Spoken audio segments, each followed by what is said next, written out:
Bau tajam desinfektan menusuk hidungku, membangunkanku dari rasa sakit yang berdenyut dan berkabut.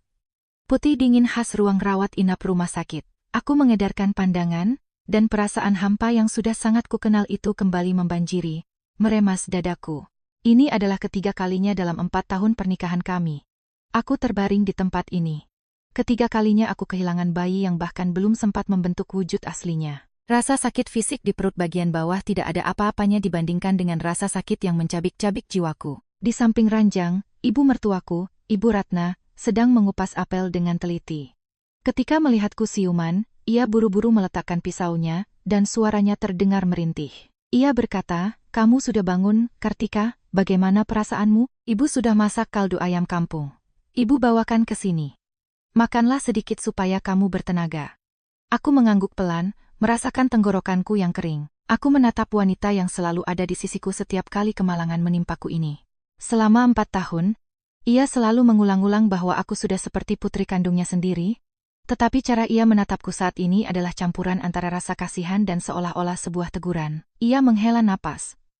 Helaan napas yang sudah sangat kukenal. "Dokter bilang kamu harus banyak istirahat. Ibu kan sudah bilang. Kondisi tubuhmu itu lemah, kamu harus hati-hati dalam segala hal, tapi kamu selalu meremehkannya. Mungkin ini memang sudah takdirmu, Nuk." Aku memejamkan mata. Kata-kata yang sama lagi. Kondisi tubuh yang lemah, takdir. Sudah ketiga kalinya. Setiap saat aku selalu mendengar dua frasa itu. Setiap kali aku keguguran, ibu mertuaku selalu ada di dekatku. Dengan mangkuk-mangkuk berisi ramuan jamu penguat kandungan yang sama, dengan kata-kata penghiburan yang sama, diselingi helaan napas. Lalu suamiku, Bima, di mana dia? Pintu ruang rawat terbuka dan Bima masuk, masih mengenakan kemeja kantornya, dengan rambut yang tertata rapi, tetapi wajahnya menyiratkan kelelahan. Ia tidak langsung menatapku, melainkan terus menggulir layar ponselnya, seolah masih mengurus pekerjaan yang belum selesai. Ia melirikku sekilas. Suaranya datar, tanpa emosi. Ia berkata, "Sudah bangun. Aku tadi ada rapat mendadak. Dengar kabar dari ibu, jadi aku mampir sebentar. Istirahatlah." Aku menatapnya, dan dadaku terasa sesak. Ini adalah suamiku. Ayah dari anak yang baru saja kuhilang, tetapi di matanya aku tidak melihat rasa sakit, tidak melihat rasa kehilangan. Hanya ketergesaan dan kelelahan karena pekerjaan. Ia melangkah mendekat, meletakkan tas bawaannya di atas meja nakas. Tangan Bima terasa sedingin es saat menyentuh dahiku, seolah hanya menunaikan kewajiban. Ibu Ratna buru-buru menimpali, "Lihat, istrimu sangat lemah, kamu harus menemaninya. Kesampingkan dulu pekerjaanmu itu. Ibu sudah duduk di sini sepanjang sore dan harus pulang untuk menyiapkan makan malam." Bima mengangguk, tapi matanya masih tertuju pada layar ponsel. Ia berkata, "Iya Bu, Ibu pulang saja, aku yang jaga." Ibu Ratna mengemasi barang-barangnya, dan sebelum pergi ia tidak lupa mengingatkanku. "Kartika, supnya ada di dalam termos. Ingat untuk dihabiskan, kamu harus memulihkan tenagamu supaya kita bisa mulai dari awal lagi. Kali ini kamu harus mendengarkan Ibu. Kamu tidak boleh ceroboh lagi." Aku mengangguk, berusaha menahan isak tangis di tenggorokan. Mulai dari awal lagi. Apakah aku masih punya kekuatan untuk memulai dari awal lagi? Begitu Ibu Ratna keluar, kesunyian menyelimuti ruangan, hanya diselingi suara ketikan jari Bima di layar ponselnya. Ia duduk di kursi di sudut ruangan, memunggungiku. Aku menatap punggung yang familiar itu, yang kini terasa begitu asing. Selama 4 tahun, aku berusaha menjadi istri yang baik, menantu yang baik. Aku mendambakan rumah yang hangat, mendambakan tawa anak-anak, tetapi semua yang kudapatkan hanyalah 3 kehilangan yang menyakitkan dan ketidakpedulian suamiku yang mengerikan. Air mataku mulai mengalir. Aku memalingkan wajah menghadap dinding, tidak ingin ia melihat kelemahanku. Suara ketikannya berhenti. Aku mendengar langkah kakinya mendekat ke arahku. Ia meletakkan tangannya di bahuku, tapi itu bukanlah sentuhan yang menghibur. Ia hanya berkata, "Sudahlah, jangan menangis lagi. Sudah terjadi. Kita masih muda. Masih ada kesempatan. Kalau kamu lemah begini, bagaimana kamu bisa mempertahankan bayinya?" Kata-katanya bagaikan pisau yang ditusukkan langsung ke jantungku yang sedang berdarah. Aku berbalik untuk menatapnya. "Bagaimana kamu bisa bicara seperti itu? Ini anakmu, 3 kali, bukan cuma 1. Apakah kamu pernah benar-benar peduli? Apakah bagimu hanya pekerjaan yang menjadi segalanya?" Bima mengerutkan kening, menarik tangannya. Terdengar nada kekesalan dalam suaranya. Bicara apa kamu ini? Kalau aku tidak peduli, untuk apa aku ke sini? Kamu harus mengerti posisiku. Perusahaan sedang dalam masa kritis. Kalau aku tidak mempertahankannya, kita akan jatuh miskin. Sudah, istirahat saja. Jangan memikirkan hal-hal yang tidak masuk akal. Setelah mengatakan itu, ia kembali ke kursinya dan pekerjaannya. Aku berbaring menatap langit-langit putih. Air mataku sudah mengering.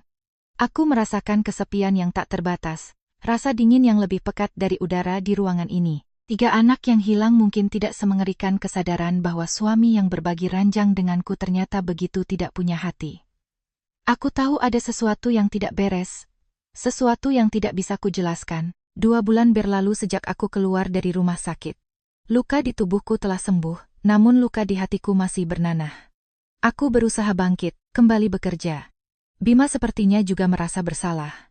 Ia mulai jarang pergi pagi-pagi buta dan pulang larut malam. Kadang-kadang ia menanyakan beberapa hal padaku, tetapi ikatan di antara kami sudah tergores sangat dalam. Hingga suatu pagi, aku merasa aneh. Rasa mual yang familiar kembali, dan jantungku berdebar kencang. Dengan tangan gemetar, aku menggunakan tes pack terakhir yang tersisa di kotak P3. Ketika 2 garis merah yang jelas muncul, aku tidak berteriak kegirangan.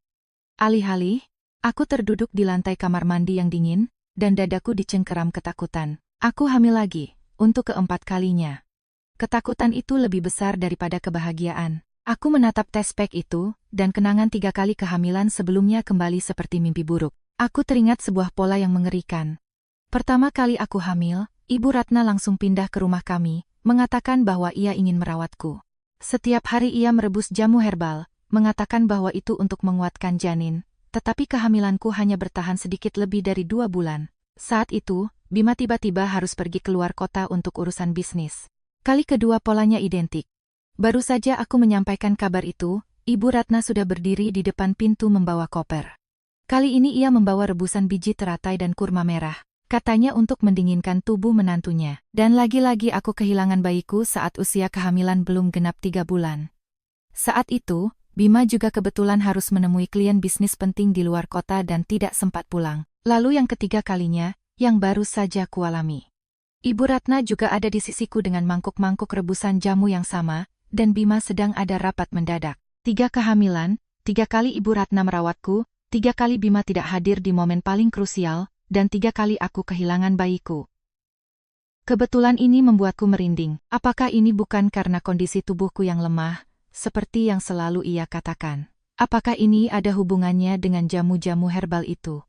Aku menggelengkan kepala, mencoba mengusir pikiran mengerikan itu. Ibu Ratna adalah ibu kandung Bima. Ia lebih menginginkan cucu daripada aku. Bagaimana mungkin ia menyakiti cucunya sendiri? Mungkin aku sudah menjadi terlalu curiga? Rasa sakit karena kehilangan anak telah membuatku terlalu sensitif. Namun aroma herbal yang menyengat itu, rasa pahit yang sulit ditelan dari rebusan itu terus berputar-putar di kepalaku. Aku berdiri dan menyembunyikan tes pack itu dengan hati-hati. Aku memutuskan, kali ini aku tidak akan memberitahu siapapun. Setidaknya untuk saat ini. Aku harus melindungi anak ini sendiri. Tapi berapa lama aku bisa menyembunyikannya? Aku dan Bima tinggal di bawah satu atap. Morning sickness akan segera membongkar rahasiaku. Malam itu Bima pulang. Ia melihat wajahku pucat dan buru-buru bertanya, "Kamu kenapa? Kamu sakit?" Aku terkesiap dan cepat-cepat mengibaskan tangan. Aku tidak apa-apa. Mungkin cuma masuk angin. Bima tidak curiga. Ia mengangguk dan pergi mandi. Tapi aku tahu, aku tidak bisa menyembunyikannya selamanya. Beberapa hari kemudian saat makan malam, aku tidak bisa menahan rasa mual dan berlari ke toilet. Ketika aku keluar, Bima menatapku dengan saksama. Tatapannya sulit diartikan. Ia bertanya, "Kamu hamil?" Aku tidak bisa berbohong. Aku mengangguk pelan. Berbeda dengan rasa gembira yang kuharapkan, Bima hanya bergumam, "Oh." Ia berdiri, mengambil ponselnya dan pergi ke balkon untuk menelepon seseorang. Aku tidak bisa mendengar dengan jelas apa yang dikatakannya. Aku hanya melihatnya mondar-mandir dengan raut wajah yang sedikit tegang. Firasat buruk muncul di hatiku. Belum ada 1 jam kemudian, bel pintu berbunyi. Di balik pintu berdirilah Ibu Ratna, memegang koper besar dan tas belanjaan penuh dengan berbagai jenis rempah dan jamu. Ia tersenyum lebar, tapi senyumnya tidak mencapai matanya. Ia berkata, "Ibu dengar Bima menelepon bawa kabar gembira.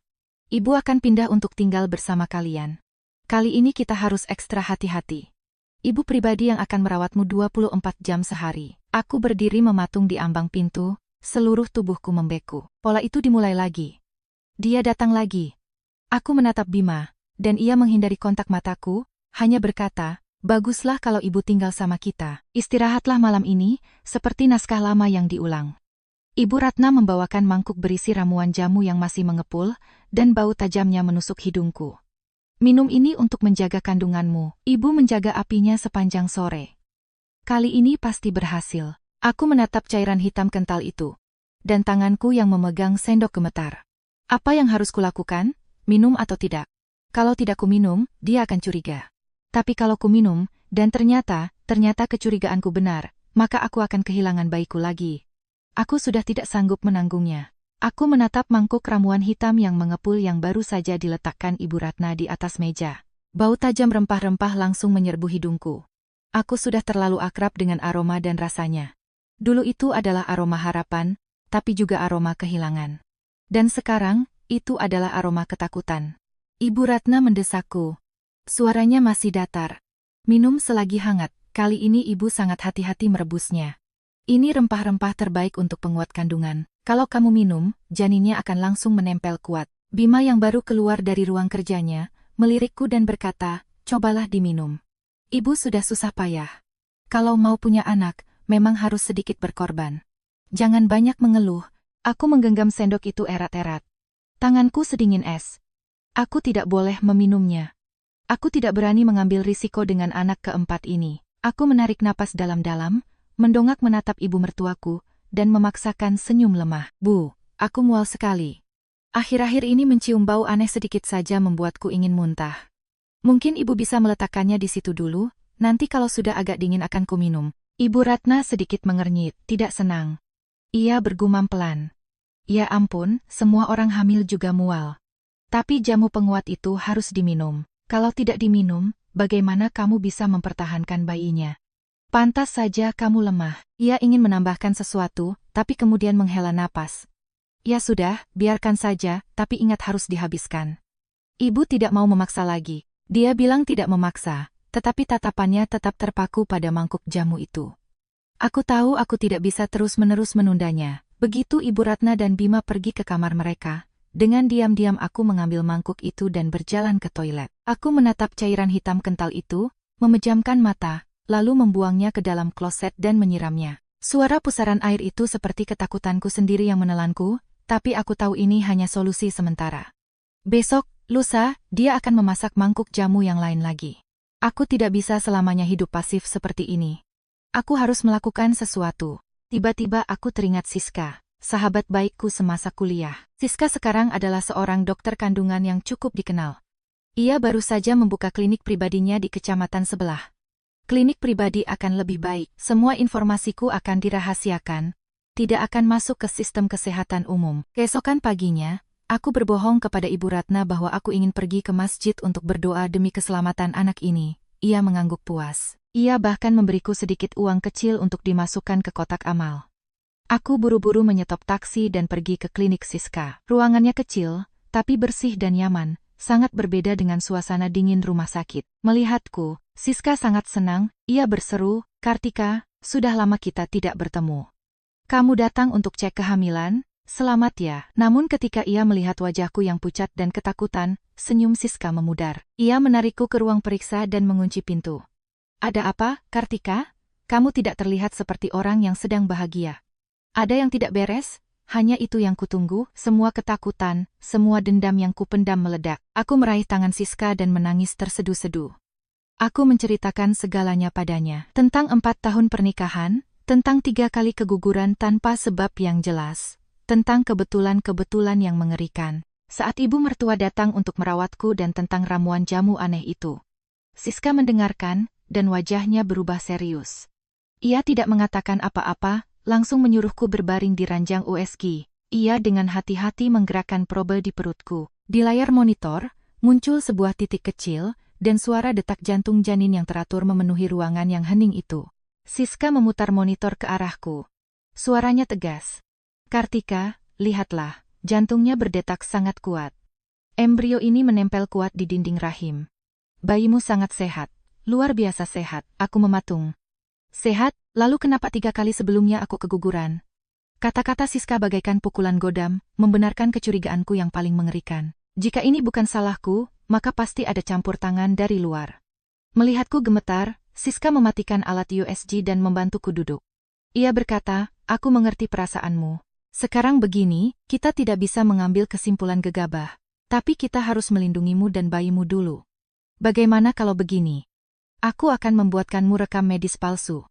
Aku menatapnya kebingungan. Rekam medis palsu? Iya, Siska mengangguk. Aku akan menulis bahwa kehamilanmu sangat lemah dengan gejala ancaman keguguran. Bawa ini dan pulanglah ke rumah. Aku bertanya pada Siska, untuk apa melakukan itu? Siska menjelaskan dengan tenang, jika mereka, maksudku ibu mertuamu, benar-benar punya niat buruk, maka saat melihat kehamilanmu sudah lemah, mereka akan mengabaikannya. Mereka akan berpikir tidak perlu repot-repot melakukan apapun. Dan kehamilan itu akan gugur dengan sendirinya. Sementara itu, kamu akan diam-diam meminum obat penguat kandungan asli yang akan kuresepkan untukmu. Aku akan memasukkannya ke dalam botol vitamin biasa. Kamu mengerti? Aku menatap Siska, dan tenggorokanku tercekat karena terharu. Ini adalah satu-satunya tali penyelamatku. Aku mengambil dokumen palsu yang baru saja ditulis Siska, dan tanganku gemetar. Sebaris kertas tipis itu adalah satu-satunya harapanku untuk melindungi anakku. Aku pulang ke rumah. Di dalam tasku ada botol vitamin dari Siska dan rekam medis palsu. Hatiku terasa berat, seolah berjalan di atas seutas tali. Rumah yang seharusnya menjadi tempat perlindunganku, kini mencekikku. Setiap langkah harus kuambil dengan sangat hati-hati. Bima dan Ibu Ratna sedang duduk di ruang tamu, menonton televisi.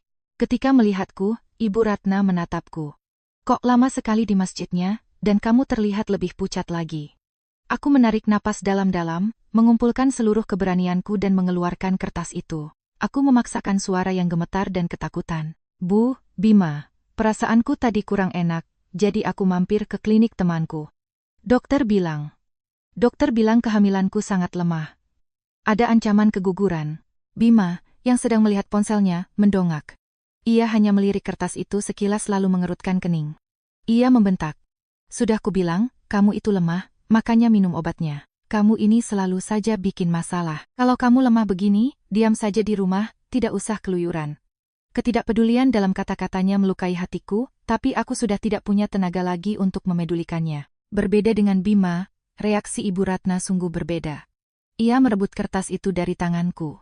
Ia tidak langsung membacanya, tetapi menatapku sejenak, lalu menunduk dan menyipitkan mata, membaca setiap kata.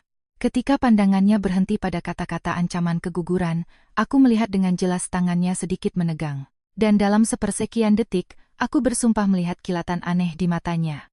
Itu bukan kekhawatiran atau rasa kasihan.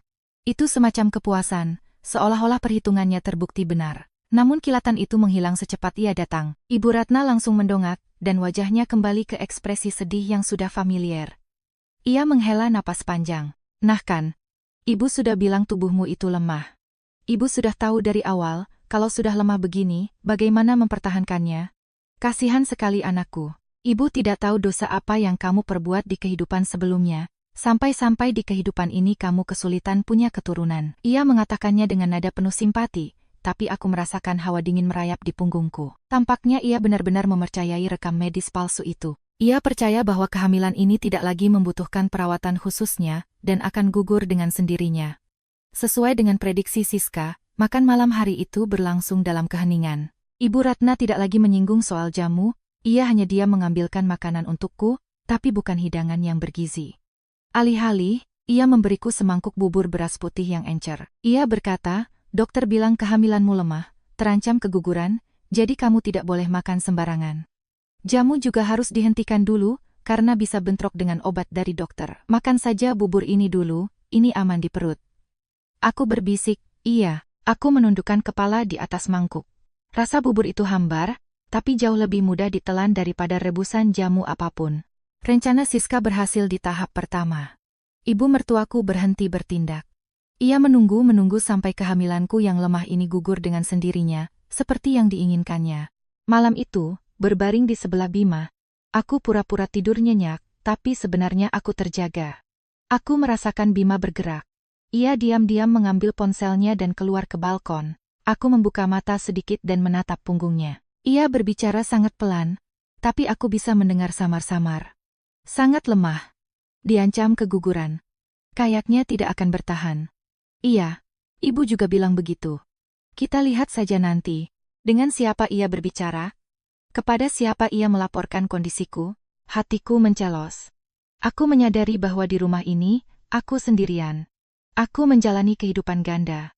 Di siang hari, aku adalah menantu yang lemah, mengandung anak di ambang keguguran, tapi di malam hari, saat semua orang tertidur, aku harus diam-diam meminum obat penguat kandungan dari Siska, berusaha makan apa saja demi melindungi anakku yang sehat. Rekam medis palsu membelikanku beberapa hari kedamaian, tapi rasa takut dalam diriku tidak berkurang.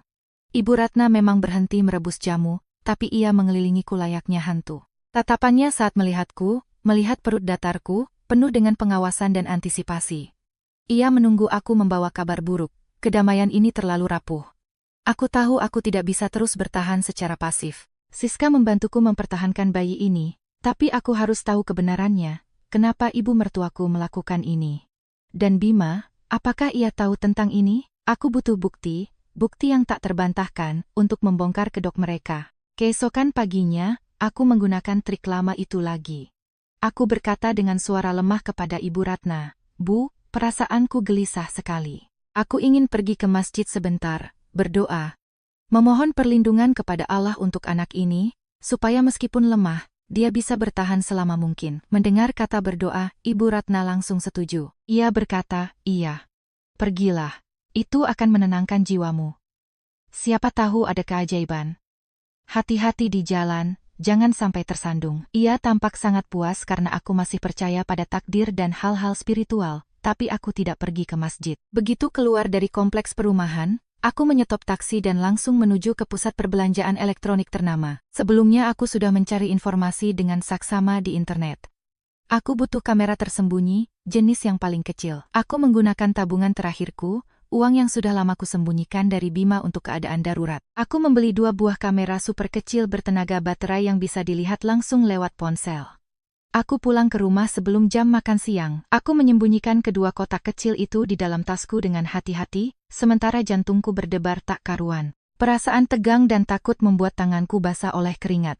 Aku merasa seperti penjahat yang mengendap-endap di rumah sendiri. Aku harus menunggu kesempatan yang tepat. Sepanjang sore, Ibu Ratna mondar-mandir di ruang tamu sambil menonton TV. Aku tidak bisa bertindak. Baru sekitar jam 4 sore, ia mengambil tas belanjanya dan pergi ke pasar. Bima pastinya belum pulang. Inilah saatnya. Aku buru-buru mengeluarkan kedua kamera itu. Yang pertama kusembunyikan di pot tanaman sirih gading di sudut ruang tamu. Tanaman itu memiliki daun yang rimbun, tempat yang ideal untuk menyembunyikan lensa sekecil itu. Dari sudut ini, aku bisa memantau seluruh ruang tamu, meja makan, dan pintu masuk. Yang kedua lebih sulit. Aku butuh sudut yang bisa melihat ke arah dapur. Ibu Ratna selalu merebus jamunya di sana. Akhirnya, aku memutuskan untuk meletakkannya di rak buku tinggi di kamar tidur kami. Aku dengan cekatan menyelipkannya di antara kamus-kamus tebal. Yang terpenting, dari sudut ini, meskipun agak jauh, aku bisa melihat langsung ke arah pintu dapur dan sebagian lorong. Saat memasangnya, tanganku gemetar begitu hebat sampai aku hampir menjatuhkannya. Aku menghubungkannya ke ponselku, mengecek sudut pandangnya. Semuanya beres. Aku duduk di tepi ranjang sambil terengah-engah. Aku ingin mengetahui kebenarannya, tapi di saat yang sama aku juga sangat takut setengah mati. Bagaimana jika aku melihat dia benar-benar melakukan sesuatu, apa yang akan kulakukan nanti? Aku segera menghapus semua jejak. Baru saja aku selesai, aku mendengar suara kunci diputar di pintu. Ibu Ratna pulang. Aku cepat-cepat berbaring di ranjang, pura-pura lelah. Jantungku berdetak kencang bagai orang gila. Aku telah memasang perangkap. Sekarang aku hanya perlu menunggu sampai umpannya digigit. 2 mata kecil ini kini menjadi satu-satunya harapanku untuk membongkar konspirasi mengerikan ini. 3 hari terasa seperti 3 abad. Setiap ada waktu luang, aku habiskan menatap layar ponsel, melacak setiap gerakan di rumahku sendiri. Perasaan ini aneh, penuh ketegangan sekaligus rasa bersalah. Pada hari-hari pertama, rekaman hanya menunjukkan kehidupan keluarga yang normal hingga membosankan. Ibu Ratna bersih-bersih, menonton TV, kadang menelepon teman-teman lamanya, mengeluhkan tentang menantunya yang lemah penyakitan. Bima masih berangkat pagi dan pulang larut malam. Sepulangnya ke rumah, matanya selalu tertuju pada komputer atau ponsel. Semuanya sangat tenang dan persis seperti yang aku dan Siska perkirakan. Ibu Ratna sama sekali berhenti merebus jamu. Sejak hari aku menunjukkan rekam medis tentang ancaman keguguran itu, rebusan jamu hitam yang bau itu menghilang. Gantinya, makananku hanya terdiri dari bubur beras encer, kadang sebagai variasi, dengan sedikit sayur bayam atau sup labu dengan daging cincang. Setiap kali menghidangkan makanan untukku, ia menghela napas. Ia berkata, dokter bilang kalau sudah lemah begini, harus makan makanan yang mudah dicerna, supaya sehat. Karena makanan yang terlalu bergizi malah tidak terserap, dan bisa bentrok dengan obat. Nanti malah merusak rencananya. Ia membicarakan merusak rencananya dengan begitu natural, tanpa tahu bahwa jantungku berdegup kencang. Rencana apa? Rencana menggugurkan kandungan ini. Namun kelalaiannya adalah kesempatan emas bagiku. Sementara dia percaya bahwa aku semakin lemah dan kehamilanku akan gugur sendiri, aku diam-diam berjuang melindungi bayiku. Botol vitamin dari Siska sebenarnya berisi obat penguat kandungan terbaik. Aku selalu meminumnya secara teratur saat dia tidak melihat. Aku juga menyembunyikan susu hamil dan sebungkus kacang kenari serta almond di dalam lemari pakaian. Di tengah malam, saat semua orang sudah tidur, aku sering terbangun, duduk dalam kegelapan, dan berusaha mengunyah tanpa suara, memberikan nutrisi tambahan untuk bayiku. Aku harus menjalani kehidupan ganda. Di siang hari aku adalah menantu yang pucat dan lemah, yang susah makan. Sesekali mengerang menahan sakit, seolah sebentar lagi akan keguguran. Di malam hari, aku menjadi ibu yang kuat, berusaha menebus kekurangan nutrisi sepanjang hari. Aku menatap diriku di cermin, kurus karena stres, tapi dengan mata penuh tekad. Terkadang di kepalaku muncul pikiran yang lemah. Bagaimana kalau aku salah menuduhnya? Bagaimana kalau dia benar-benar percaya pada kata-kata dokter dan tidak berniat buruk? Bagaimana kalau 3 kejadian sebelumnya murni hanya kebetulan? Sebagian kecil diriku yang bodoh ingin percaya bahwa aku salah, bahwa keluargaku sebenarnya masih baik-baik saja. Namun di hari keempat, kesabaran Ibu Ratna sepertinya habis. Aku pura-pura tidur di kamar, tapi ponselku terus merekam suara dari kamera di ruang tamu. Aku mendengarnya berbicara dengan seseorang di telepon. Suaranya terdengar tidak sabar. Iya, dia sangat lemah. Berbaring terus. Dokter juga bilang dia diancam keguguran, tapi aneh. Ia terdiam sejenak, lalu suaranya berubah kesal, hampir berbisik. Kenapa dia lemah banget, tapi benda sialan itu tidak mau cepat-cepat selesai? Sampai kapan ini harus kutunggu? Jantungku berhenti berdetak. Selesai, apa yang dia tunggu? Kedamaian beberapa hari terakhir ternyata hanya ilusi. Itu bukan kelalaian. Itu adalah penantian akan hasil yang ia harapkan. Siska benar, dan aku tahu dia tidak akan menunggu lebih lama lagi. Jika kehamilan ini tidak gugur dengan sendirinya seperti yang ia harapkan, ia pasti akan mencari cara lain untuk membantunya. Kedamaian palsu itu bertahan hampir seminggu. Memasuki minggu ke-8 kehamilanku, aku masih setia memainkan peran sebagai menantu yang sakit, dan Ibu Ratna masih menanti dengan sabar. Tapi aku merasa kesabarannya hampir habis. Ia mulai lebih sering mondar-mandir di rumah, kadang sengaja bergumam saat lewat, lemah sekali, entah bisa bertahan sampai kapan. Setiap kali mendengar itu, aku hanya bisa menunduk, tanpa sadar mengepalkan tangan hingga kuku-kukuku menusuk kulit. Mungkin karena melihat kehamilanku yang lemah tak kunjung gugur, ia memutuskan untuk tidak bisa lagi mengandalkan takdir. Malam itu, aku tidak bisa tidur. Mual pagiku sepertinya sudah mereda, tapi rasa cemas terus tumbuh setiap hari. Bima tidur mendengkur di sebelahku. Dengkurannya yang teratur bergema di kamar yang sepi. Jam sudah menunjukkan hampir pukul 1 dini hari. Aku meraih ponselku. Bukan untuk mengecek jam, melainkan kebiasaanku membuka aplikasi kamera. Layar ponsel menyala, menampilkan rekaman dari 2 kamera. Ruang tamu gelap. Hanya cahaya kekuningan dari lampu jalan yang menerobos masuk. Semuanya hening. Aku mendesah lega. Mungkin malam ini akan sama seperti malam-malam sebelumnya. Tapi tepat saat aku hendak mematikan ponsel, kamera di kamarku yang mengarah ke pintu dapur menangkap sebuah pergerakan. Jantungku serasa berhenti. Pintu kamar Ibu Ratna terbuka sedikit, dan sesosok bayangan gelap menyelinap keluar tanpa suara. Itu dia. Dia tidak menyalakan lampu. Dia hanya menggunakan cahaya redup dari layar ponselnya. Dia tidak langsung ke dapur, melainkan melangkah menuju ruang tamu. Aku cepat-cepat berpindah ke kamera di ruang tamu. Gambarnya lebih jelas. Dia berdiri di depan sebuah lemari kayu kecil di sudut ruangan, tempat dia selalu menyimpan dokumen dan barang-barang kecil yang selalu dikunci. Tangannya gemetar saat ia mengeluarkan segenggam kunci kecil dari saku daster tidurnya. Terdengar bunyi klik pelan. Dia membuka lemari itu. Aku menahan napas, mataku terpaku pada layar. Dia mengais sesuatu sebentar, lalu dengan hati-hati mengeluarkan sebuah bungkusan kertas kecil berbentuk kotak. Mirip dengan bungkusan yang digunakan penjual jamu racikan di toko obat tradisional. Ia menoleh ke kiri dan kanan, padahal tidak ada siapa-siapa di rumah. Gerakan diam-diam itu membuat darah di nadiku membeku. Bungkusan apa itu? Kenapa dia mengeluarkannya jam 1 pagi? Kenapa dia menyembunyikannya di dalam lemari yang dikunci? Aku menatapnya, wanita yang selama 4 tahun ini kupanggil ibu, yang dulu sering mengelus kepalaku, menyuruhku menganggapnya seperti ibu kandungku sendiri. Sekarang, dalam cahaya remang-remang ponsel, wajahnya terlihat asing dan mengerikan. Ia mengambil bungkusan itu, lalu mengunci lemari kembali dengan hati-hati. Kemudian ia berbalik dan berjalan lurus ke arah dapur. Tanganku basah oleh keringat. Aku tahu hal yang paling kutakuti, hal yang tidak pernah ingin kupercayai, akan segera terjadi. Dengan gemetar aku memindahkan tampilan kembali ke kamera di kamar tidur. Sudut pandang itu mencakup pintu dapur.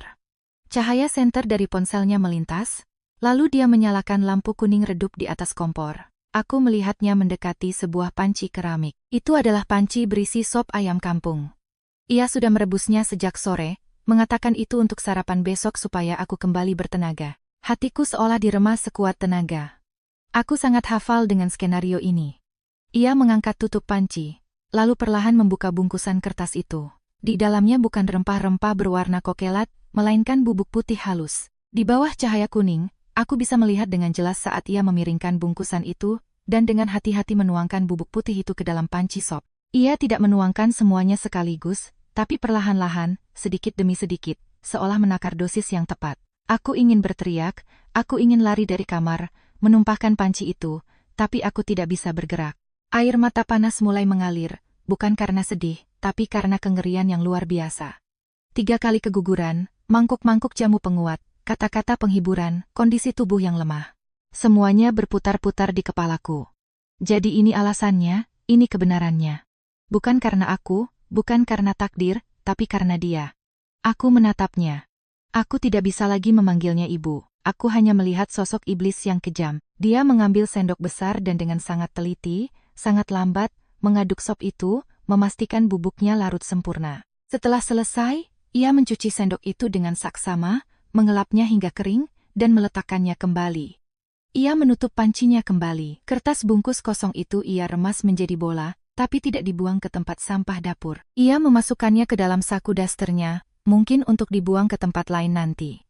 Setiap gerakannya sangat berhati-hati, begitu luwes, seolah ia sudah sering melakukannya. Aku membekap mulutku dengan tangan, mencoba menahan isak tangis yang akan pecah.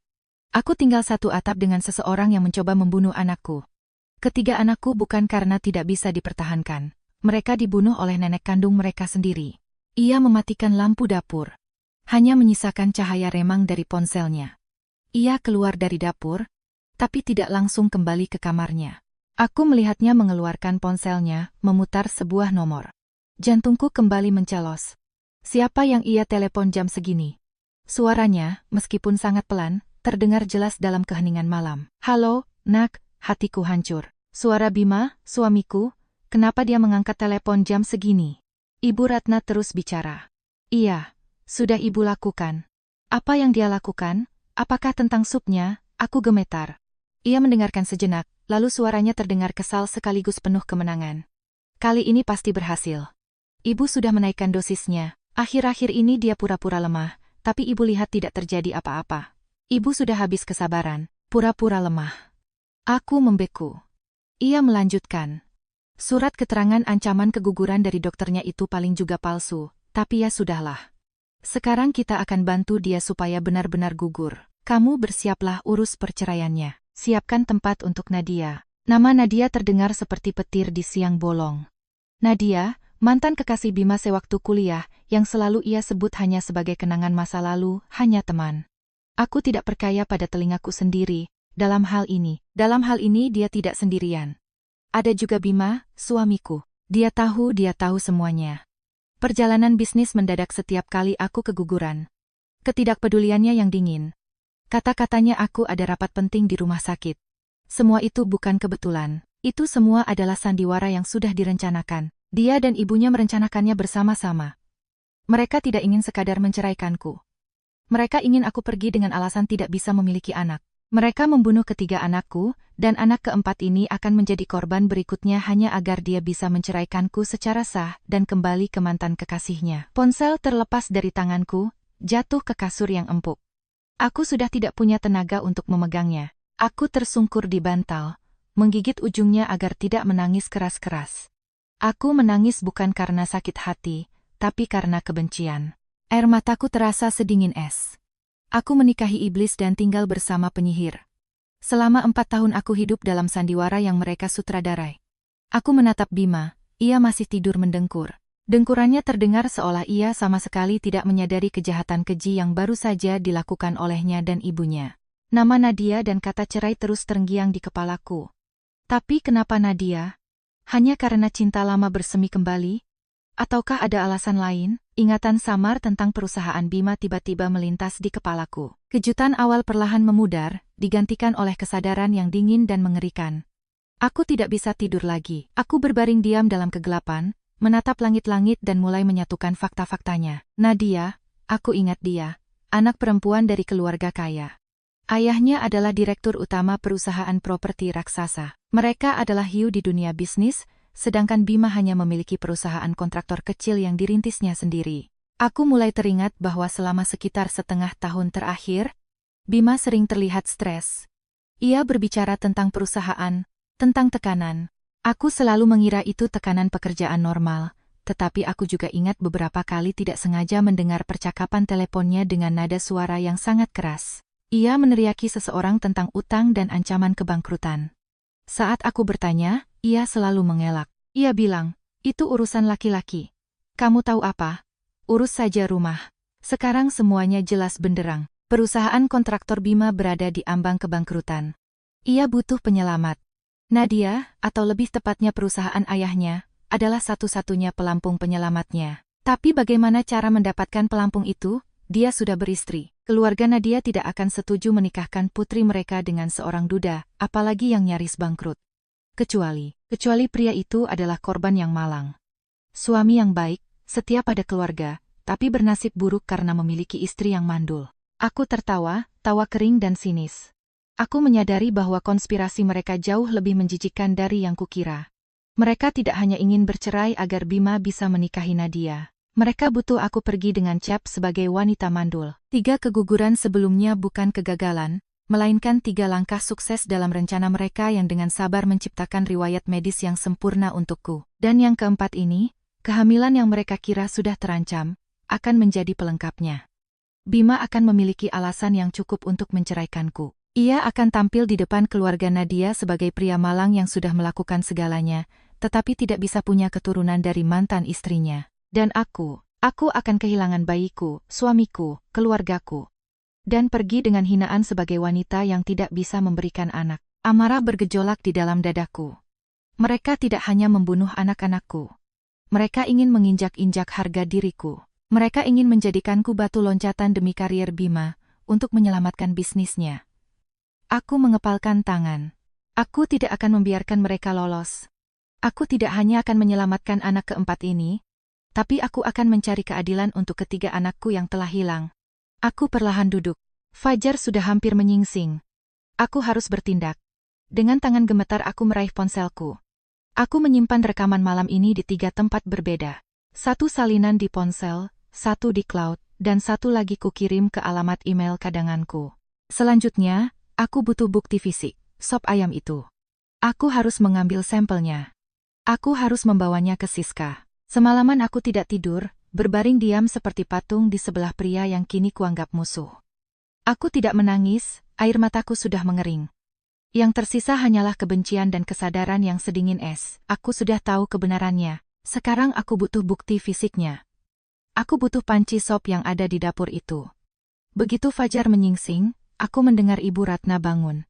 Suara itu bukan lagi suara pagi yang damai. Itu adalah suara musuh yang sedang menyiapkan senjatanya. Aku memejamkan mata, pura-pura tidur nyenyak, mengatur napasku secara teratur. Aku mendengarnya masuk ke dapur. Terdengar dentingan alat makan. Lalu ia memanaskan sop itu. Sesaat kemudian, ia masuk ke kamarku, membawa mangkuk berisi sup. Aroma sop ayam dan jamur tercium di udara. Tapi bagiku itu adalah bau racun. Kartika, bangun untuk sarapan, enduk. Suaranya masih lembut dan penuh perhatian, seperti biasanya. Ibu sudah panaskan, makanlah selagi hangat. Aku perlahan membuka mata, memainkan peran orang yang kelelahan dan lemah. Aku menatap mangkuk itu, lalu menutup mulutku dengan tangan, memaksakan diri agar terlihat mual. Bu, aku mual sekali. Entah kenapa akhir-akhir ini bau daging membuatku ingin muntah. Aku melihat dengan jelas kilatan kesal di matanya. Kesabarannya mulai habis. Ia ingin aku meminum sop itu.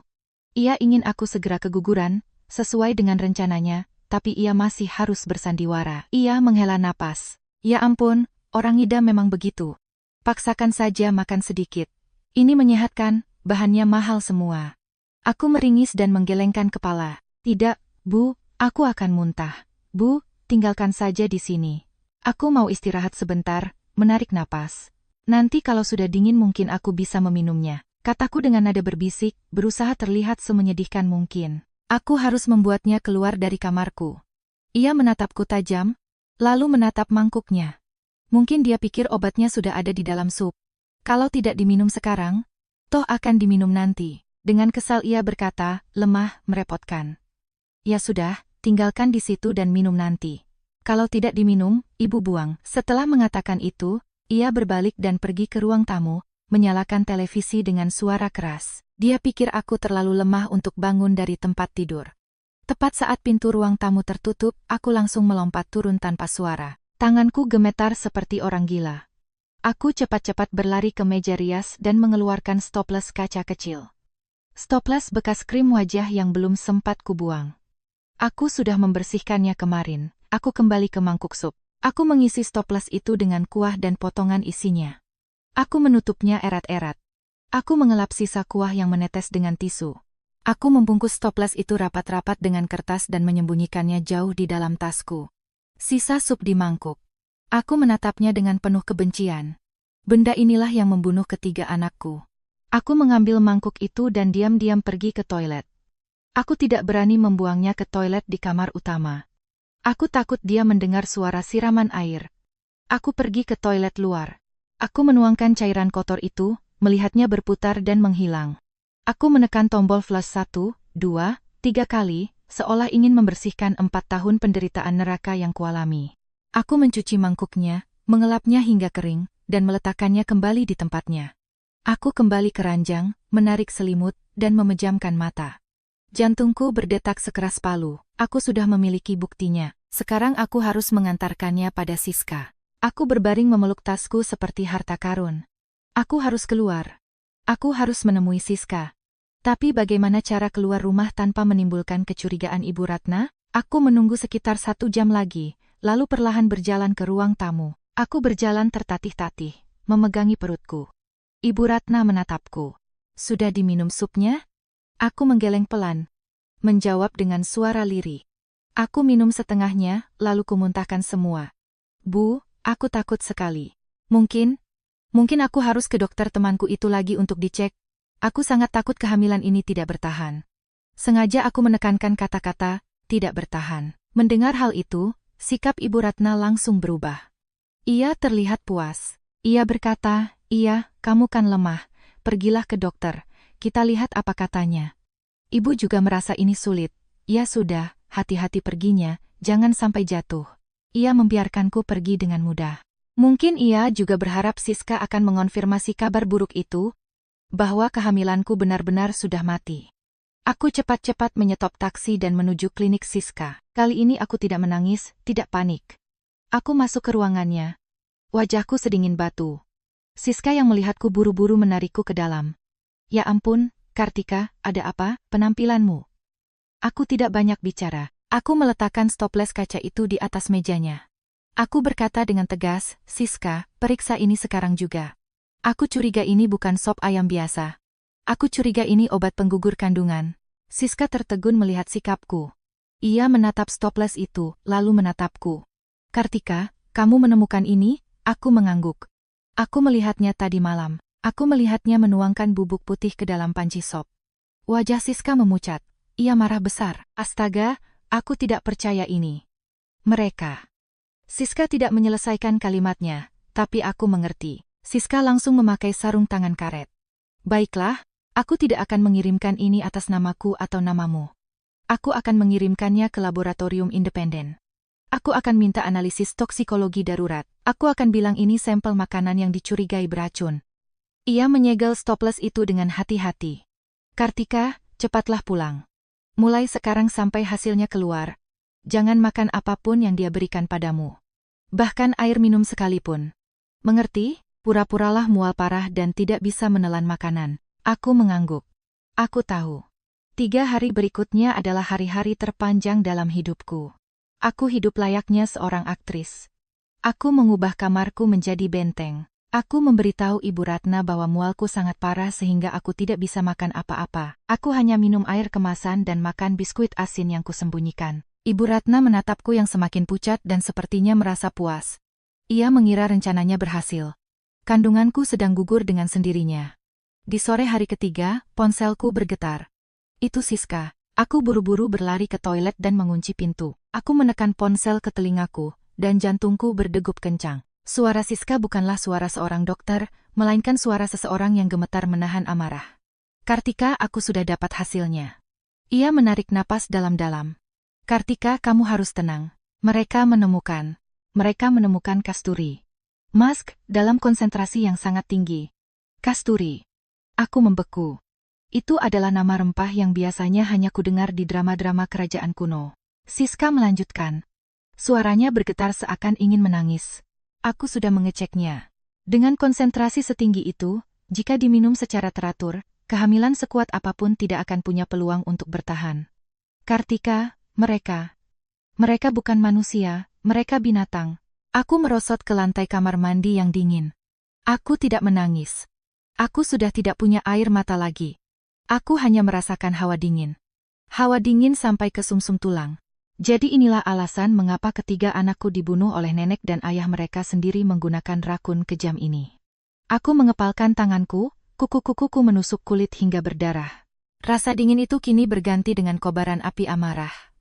Aku harus tahu seberapa jauh kekejaman pria yang kucintai selama 4 tahun itu. Aku memutuskan untuk mengujinya. Aku akan memberinya satu kesempatan terakhir untuk menunjukkan sedikit saja sisa kemanusiaannya. Aku menunggu sampai malam. Aku tahu jam segini biasanya dia sedang sibuk. Ibu Ratna sedang duduk di ruang tamu, menonton TV dengan volume keras. Ini momen yang tepat. Aku masuk ke kamar, mengunci pintu, menarik napas dalam-dalam, dan memutar nomor Bima. Saat ia mengangkatnya, suaranya terdengar kesal. Ada apa? Aku lagi sibuk. Aku langsung meledak dalam tangis, isak tangis yang histeris, dan penuh keputusasaan. Aku menangisi 3 anak yang hilang dan kebodohanku sendiri. Aku berteriak di telepon. Bima, pulanglah. Pulang sekarang juga. Perutku sakit sekali. Aku takut banget.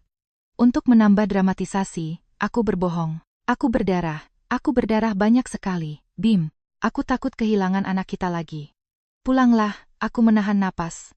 Menunggu. Jika ia masih manusia, jika ia masih memiliki sisa-sisa perasaan sebagai suami dan ayah, ia akan meninggalkan semuanya dan berlari pulang.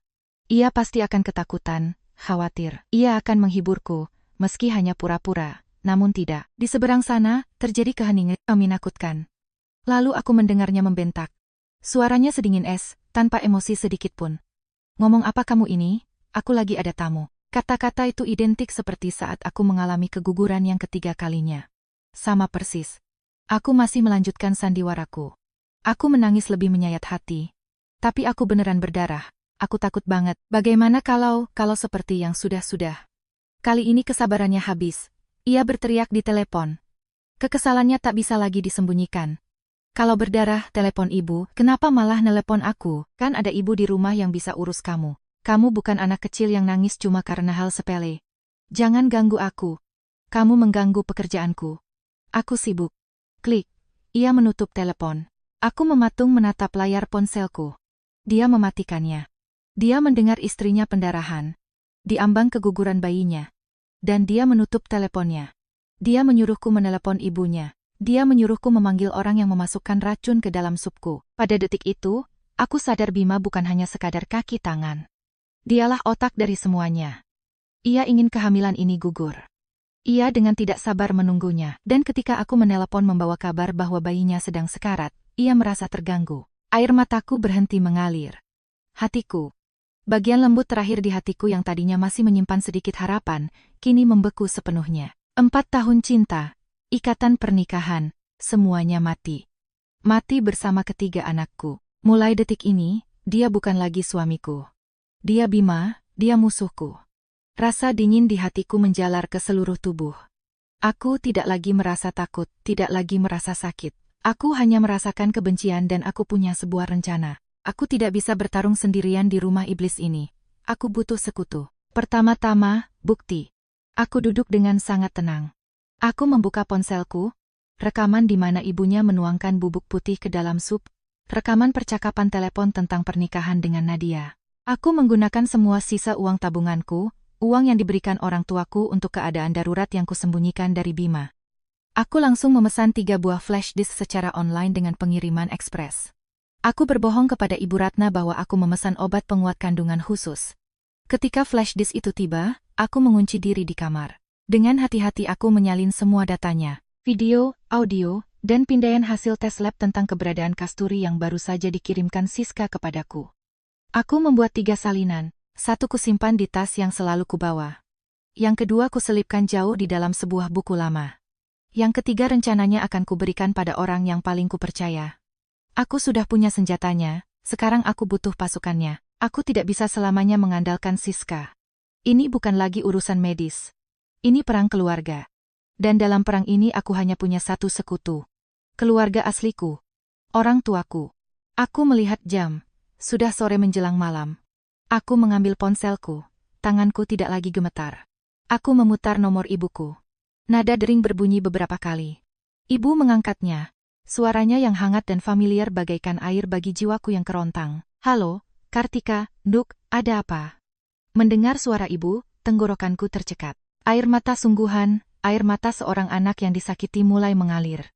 Aku berusaha menahan agar suaraku tidak pecah, tapi masih terdengar gemetar. Bu, ibu. Ibuku langsung merasakan ada yang tidak beres. Kartika, ada apa? Kenapa menangis? Bima atau ibunya menyakitimu lagi? Aku menggeleng, meskipun ibu tidak bisa melihatnya. Aku harus memberikan alasan agar orang tuaku segera datang. Enggak, bukan, Bu. Aku cuma lagi pengen banget makan masakan ibu. Ibuku terdengar terkejut. Ya ampun, dasar anak ini. Kamu lagi ngidam ya? Bilang mau makan apa? Besok ibu kirim lewat travel. Enggak mau, sahutku. Suaraku penuh dengan keputusasaan. Aku nggak mau makanan yang dipaketkan. Aku mau sop iga buatan ibu. Aku pengen banget, Bu, besok. Besok ibu sama bapak bisa datang jenguk aku, kan? Aku kangen banget sama ibu bapak. Suaraku pecah di kalimat terakhir.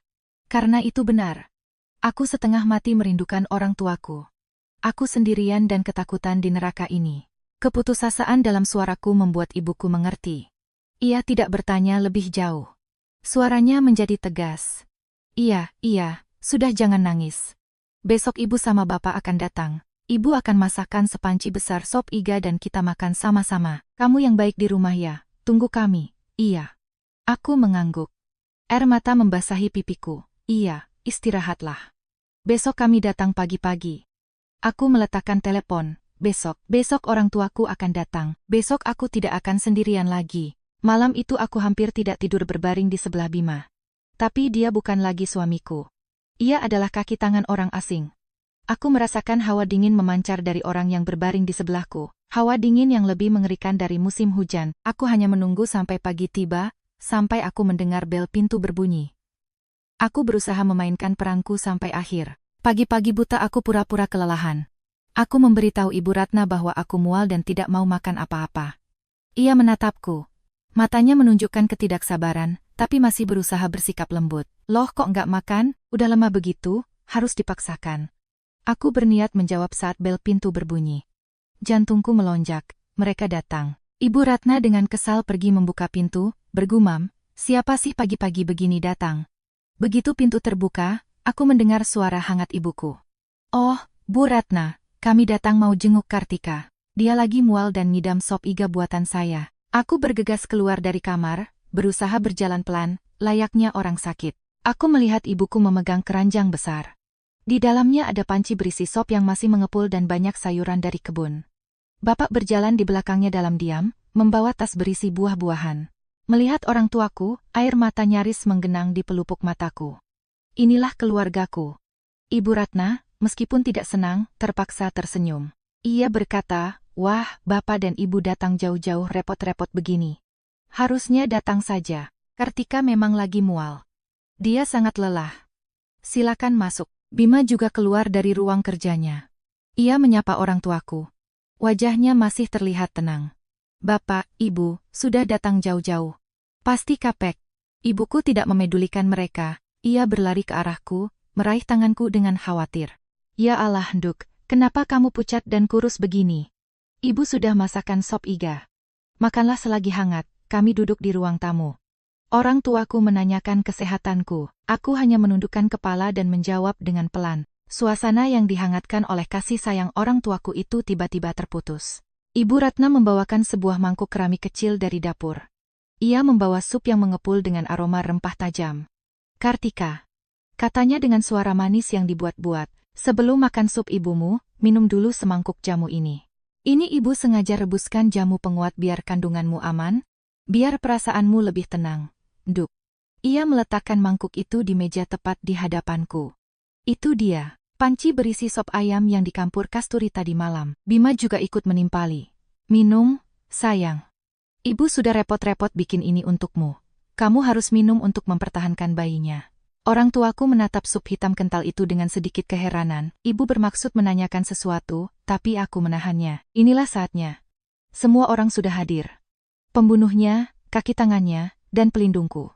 Aku menatap mangkuk itu, menatapnya, menatap Bima, lalu menatap kedua orang tuaku. Mataku sudah merah. Aku menarik napas dalam-dalam dan berkata dengan suara yang tidak terlalu keras, tapi cukup membuat seluruh ruangan terdiam. "Sebelum aku meminumnya, aku ingin menunjukkan sesuatu pada kalian semua." Seluruh ruang tamu tenggelam dalam keheningan. Tangan Ibu Ratna, yang baru saja hendak menuangkan sesendok sup itu untukku, terhenti di udara. Bima mengerutkan kening. Wajahnya dengan jelas menunjukkan rasa kesal. Ia berkata, "Kamu mau bikin ulah apa lagi sih? Ibu sudah susah-susah buatkan itu. Kalau nggak mau minum ya sudah, buat apa aneh-aneh?" Aku tidak menjawabnya. Aku mengabaikan wajah bingung kedua orang tuaku. Aku berjalan perlahan menuju televisi besar di ruang tamu. Aku gemetar, bukan karena takut, melainkan karena marah. Aku mengeluarkan flash disk yang sudah kusiapkan dari saku dasterku. Bapak bertanya dengan cemas, "Kartika, apa yang kamu lakukan? Kalau kamu kurang sehat, pergi istirahatlah." Aku menoleh pada Bapak, berusaha tersenyum. "Pak, Bu, aku cuma mau kalian tahu, bagaimana aku hidup di rumah ini selama 4 tahun terakhir." Aku mencolokkan flash disk ke port USB di TV, lalu menekan tombol play. Layar TV menyala. Awalnya hanya sebuah rekaman gelap dan diam. Itu adalah tampilan dari kamera di kamar tidurku yang mengarah ke pintu dapur. Ibu Ratna menyipitkan matanya. "Apa ini? Film?" Tapi sedetik kemudian ia terdiam, karena di layar, pintu kamarnya terbuka sedikit, dan sesosok bayangan menyelinap keluar tanpa suara. Itu adalah dirinya. Di jam 1 pagi. Bima melompat berdiri, tergagap. Kartika, apa yang kamu lakukan? Matikan itu sekarang juga." Tapi aku tidak mematikannya.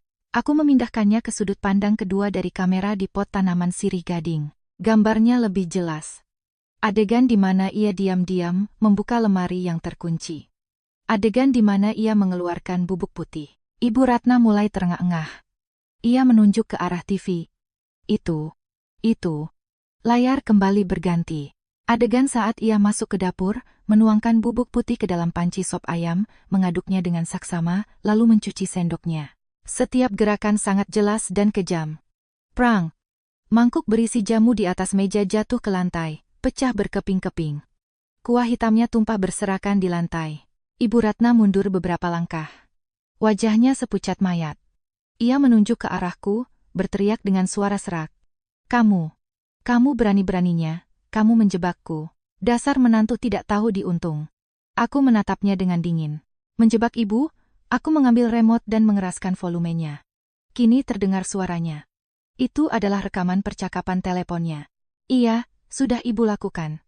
Ibu sudah menaikkan dosisnya. Bentar lagi pasti beneran gugur. Kamu bersiaplah urus perceraiannya. Siapkan tempat untuk Nadia. Suaranya bergema di seluruh ruang tamu, menghantam telinga kedua orang tuaku dan telinga Bima. Jika video tadi membuat Ibu Ratna pucat pasi, rekaman audio ini membuat Bima ambruk ke sofa. Ia menatapku. Matanya terbelalak. Ia tidak percaya. Kartika, aku. Orang tuaku sangat terguncang.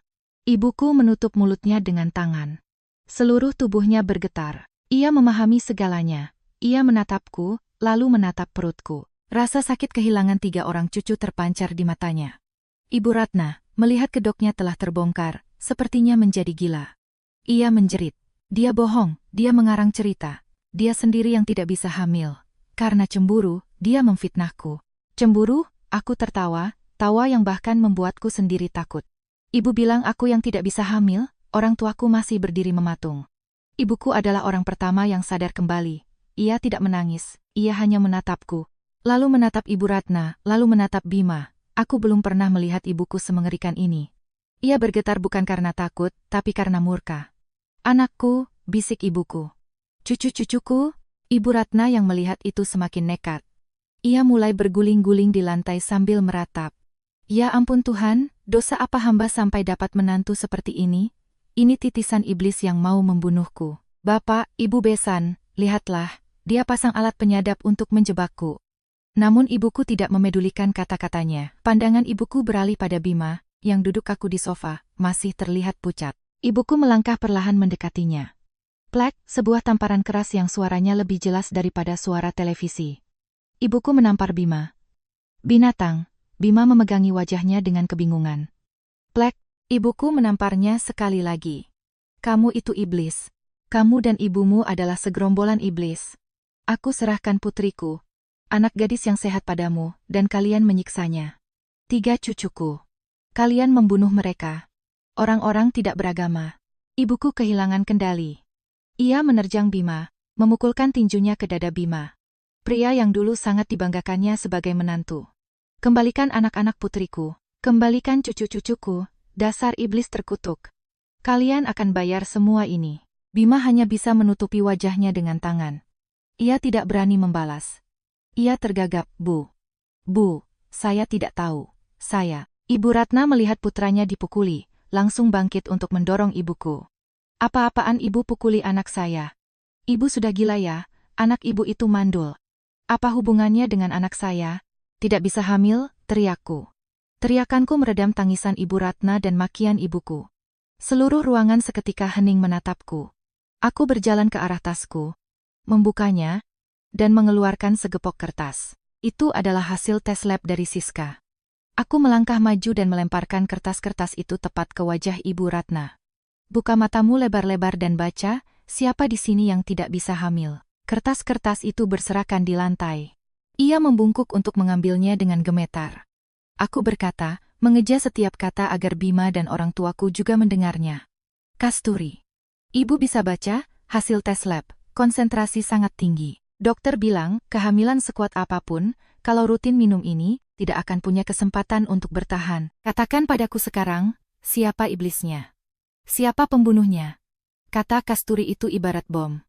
Bapakku, yang sejak tadi diam, wajahnya menjadi gelap. Sebagai laki-laki yang tahu sedikit tentang obat tradisional, ia mengerti betapa berbahayanya zat itu. Ibu Ratna menjatuhkan kertas-kertas itu, melangkah mundur, tersandung pecahan mangkuk, dan jatuh ke lantai.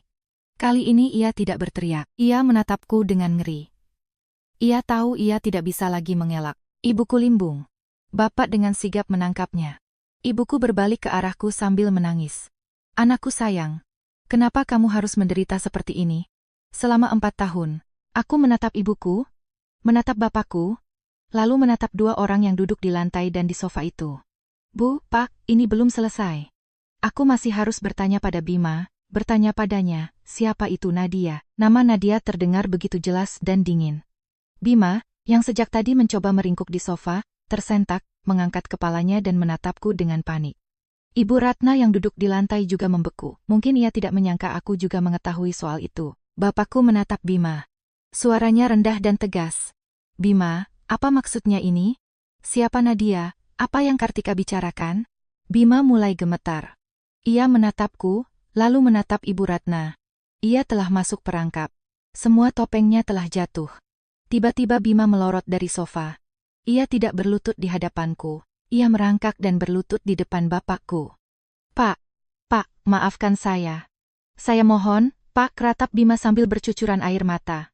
Ibuku yang melihat itu berkata dengan jijik, jangan panggil dia Bapak.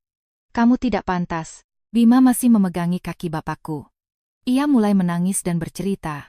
Saya tidak bermaksud begitu. Saya tidak tahu, sumpah, saya tidak tahu kalau ibu pakai kasturi. Tidak tahu, aku tertawa mencibir. Tidak tahu, tapi kamu menyuruh ibumu bersiap untuk perceraian dan pernikahanmu dengan Nadia. Kamu berbohong tanpa berkedip.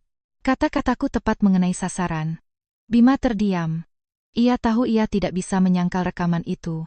Bima, geram bapakku. Kenapa kamu melakukan ini? Tersudut, Bima melepaskan kaki bapakku. Ia terduduk di lantai sama seperti ibunya. Ia menyembunyikan wajahnya di balik telapak tangannya, dan bahunya bergetar. Dan kemudian ia pun mengaku. Perusahaan saya diambang kebangkrutan, isaknya. Aku tertegun. Hal ini tidak kuketahui. Sudah beberapa bulan ini saya mati-matian bertahan. Utang menumpuk. Bank mengejar saya. Klien-klien menuntut pembayaran. Mereka mengancam akan membuat saya jatuh miskin, ucap Bima di sela tangisnya. Lalu apa hubungannya dengan Nadia, sela ibuku? Ibuku sama sekali tidak memberinya belas kasihan. Bima mendongak, ayahnya. Ayahnya bilang akan berinvestasi, menyelamatkan perusahaan saya, membantu saya, tapi syaratnya saya harus cerai. Dari Kartika, sambungku dengan dingin. Perceraian itu satu hal, membunuh anak-anak kita itu hal lain. Tidak, teriak Bima. Saya tidak ingin membunuh anak-anak kita. Saya cuma. Ia terdiam. Ibu bilang Kartika punya kondisi tubuh yang lemah dan sulit mempertahankan kehamilan. Ibu bilang cukup beberapa kali saja, nanti dia akan menyerah sendiri, akan minta cerai sendiri. Saya pikir, kalau kamu yang minta cerai, semuanya akan lebih mudah. Mendengarnya, rasanya aku ingin muntah. Lebih mudah? Dia pikir kehilangan 3 anak adalah hal yang mudah. Dia pikir keguguranku yang bertubi-tubi akan membuatku menyerah begitu saja. Bima melanjutkan, saya tidak menyangka kalau ibu akan pakai zat itu. Saya pikir ibu cuma pakai jamu biasa. Sumpah. Saya diam saja. Saya mohon Pak, saya mohon Kartika. Saya benar-benar tidak punya pilihan lain. Saya ini juga korban. Korban? Aku tertawa. Kamu korban. Kamu diam saja saat ibumu meracuni istrimu. Membunuh anak-anakmu, darah dagingmu sendiri, supaya kamu bisa menyelamatkan perusahaanmu. Supaya kamu bisa menikah dengan wanita kaya. Korban macam apa kamu ini? Aku menatapnya, pria yang kucintai selama 4 tahun, yang kini berlutut di lantai, tanpa ada setitik pun rasa cinta yang tersisa, hanya rasa jijik yang luar biasa. Aku menoleh ke arah orang tuaku. Bu Pak, aku tidak mau ada di sini sedetik pun lagi. Aku mau pulang. Kata-kataku, aku mau pulang, bergema di ruangan penuh dosa itu. Ibuku langsung menggenggam tanganku. Suaranya bergetar tapi penuh tekad. Iya, kita pulang sekarang juga. Ibu tidak akan biarkan kamu tinggal di sini sedetik pun lagi. Ibuku menarikku berdiri, melindungiku layaknya induk ayam yang melindungi anak-anaknya. Bima, yang sejak tadi berlutut, melihat bahwa aku benar-benar ingin pergi, menjadi panik. Ia merangkak maju, mencoba meraih ujung-ujung dasterku. Kartika, jangan pergi. Tolong dengarkan penjelasanku. Aku salah, tapi tolong jangan pergi. Aku menepis kakinya, melangkah mundur, menghindari tangannya seolah itu barang najis. Aku membentak, jangan sentuh aku. Aku jijik melihatmu. Ibu Ratna, yang duduk di lantai penuh pecahan beling, tiba-tiba berteriak. Syok setelah kedoknya terbongkar sepertinya telah mengubahnya menjadi orang lain. Ia tidak lagi menangis, melainkan menatapku dengan penuh kebencian. Kamu tidak boleh pergi. Kamu itu menantu di rumah ini. Berani-beraninya kamu menjebakku. Kamu mengandung cucuku. Memangnya kamu mau pergi kemana? Bapakku, satu-satunya pria yang sejak tadi diam dan mengamati, tiba-tiba angkat bicara. Suaranya rendah dan sedingin es. Apa kata ibu? Cucu ibu? Bapakku mengedarkan pandangannya ke sekeliling ruangan. Ia menatapku, anak perempuannya yang gemetar. Ia menatap mangkuk yang hancur di lantai. Ia menatap video yang masih terputar di televisi layaknya vonis hukuman. Lalu ia menatap Bima, yang memohon dengan menyedihkan. Terakhir, ia menatap Ibu Ratna. Bapak tidak mengatakan apa-apa lagi. Ia perlahan mengeluarkan ponselnya. Bima yang melihat gerakan itu menjadi pucat pasi. Ia mengerti apa yang akan dilakukan bapakku. Ia melepaskanku dan buru-buru merangkak ke arah bapak. Pak, saya mohon. Jangan lakukan itu. Ini urusan keluarga. Kita selesaikan secara kekeluargaan saja. Saya mohon, Pak. Bapak menatap pria yang memeluk kakinya itu. Suaranya tegas. Keluarga, pembunuh bukan keluargaku. Tak satu pun dari kalian punya hak memanggilku Bapak. Bima gemetar hebat. Ibu Ratna juga mengerti. Ia menjerit, jangan telepon polisi. Pak, saya mohon, Pak Besan, saya hilaf, saya cuma ingin dia keguguran, saya tidak berniat membunuhnya. Saya tidak tahu kalau itu Kasturi. Bima, melihat ia tidak bisa menghentikan bapakku dengan kata-kata, mengambil risiko. Ia melompat berdiri, mencoba merebut ponsel bapak. Pak, jangan, semuanya akan hancur. Perusahaan saya, Nadia.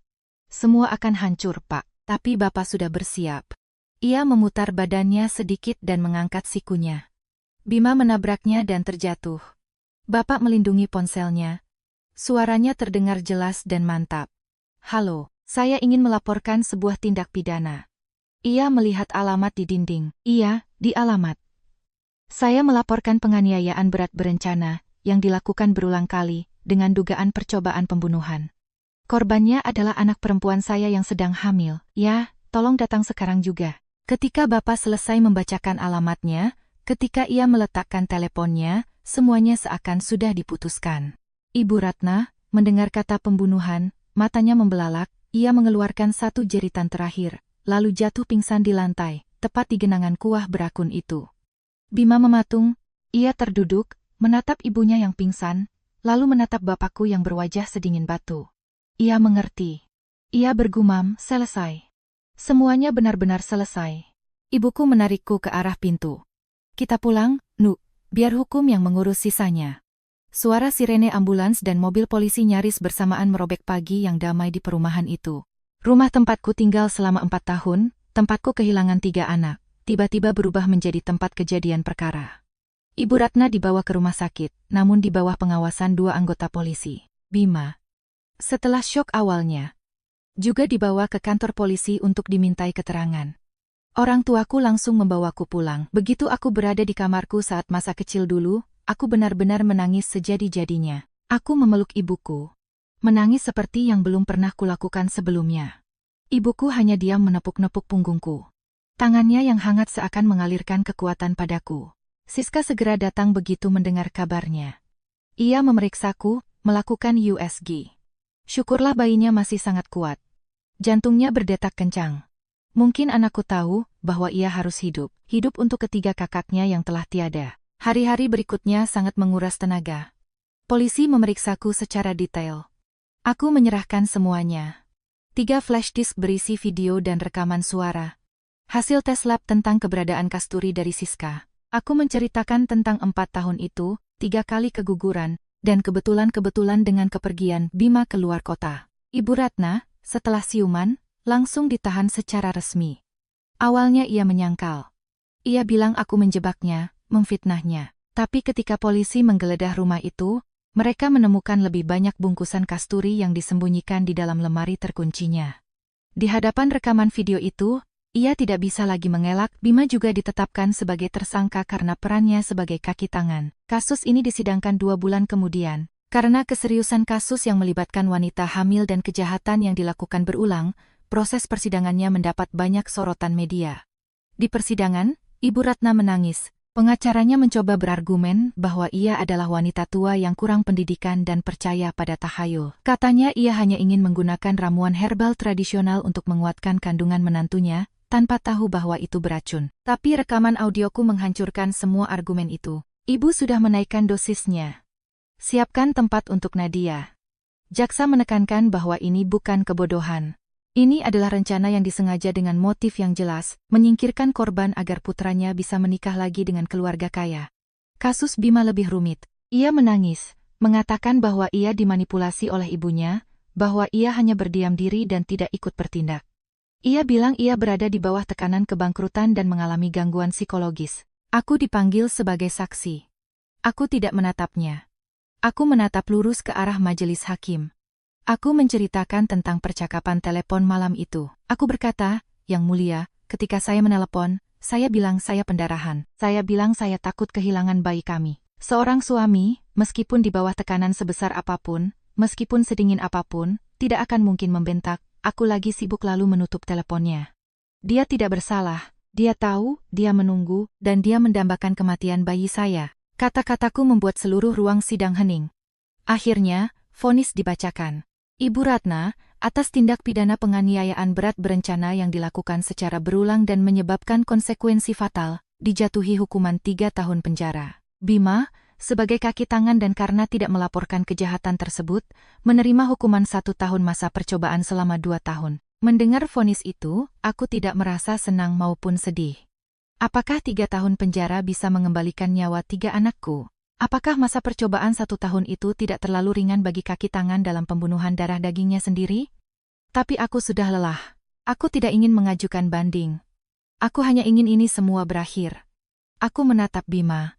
Ia berdiri sambil menundukkan kepala. Ia memang lolos dari penjara, tapi aku tahu. Hukuman sebenarnya untuknya baru saja dimulai. Sidang memang sudah usai, tapi kisah keluarga Bima menjadi bom yang meledak di semua surat kabar di kota itu. Berita tentang ibu mertua yang meracuni menantunya dengan kasturi agar putranya bisa menikahi wanita kaya menjadi topik panas. Nama Bima, Ibu Ratna, dan bahkan nama Nadia beserta nama perusahaan properti keluarganya terseret ke halaman depan surat kabar. Konsekuensinya datang lebih cepat dari yang kuduga. Perusahaan properti keluarga Nadia, sebagai keluarga terpandang, tidak bisa menanggung skandal sebesar itu. Mereka tidak ingin dikait-kaitkan dengan keluarga yang terlibat dalam kejahatan sekeji itu. Mereka langsung mengeluarkan pernyataan pers. Mereka menyatakan bahwa Nadia tidak pernah memiliki hubungan asmara apapun dengan Bima.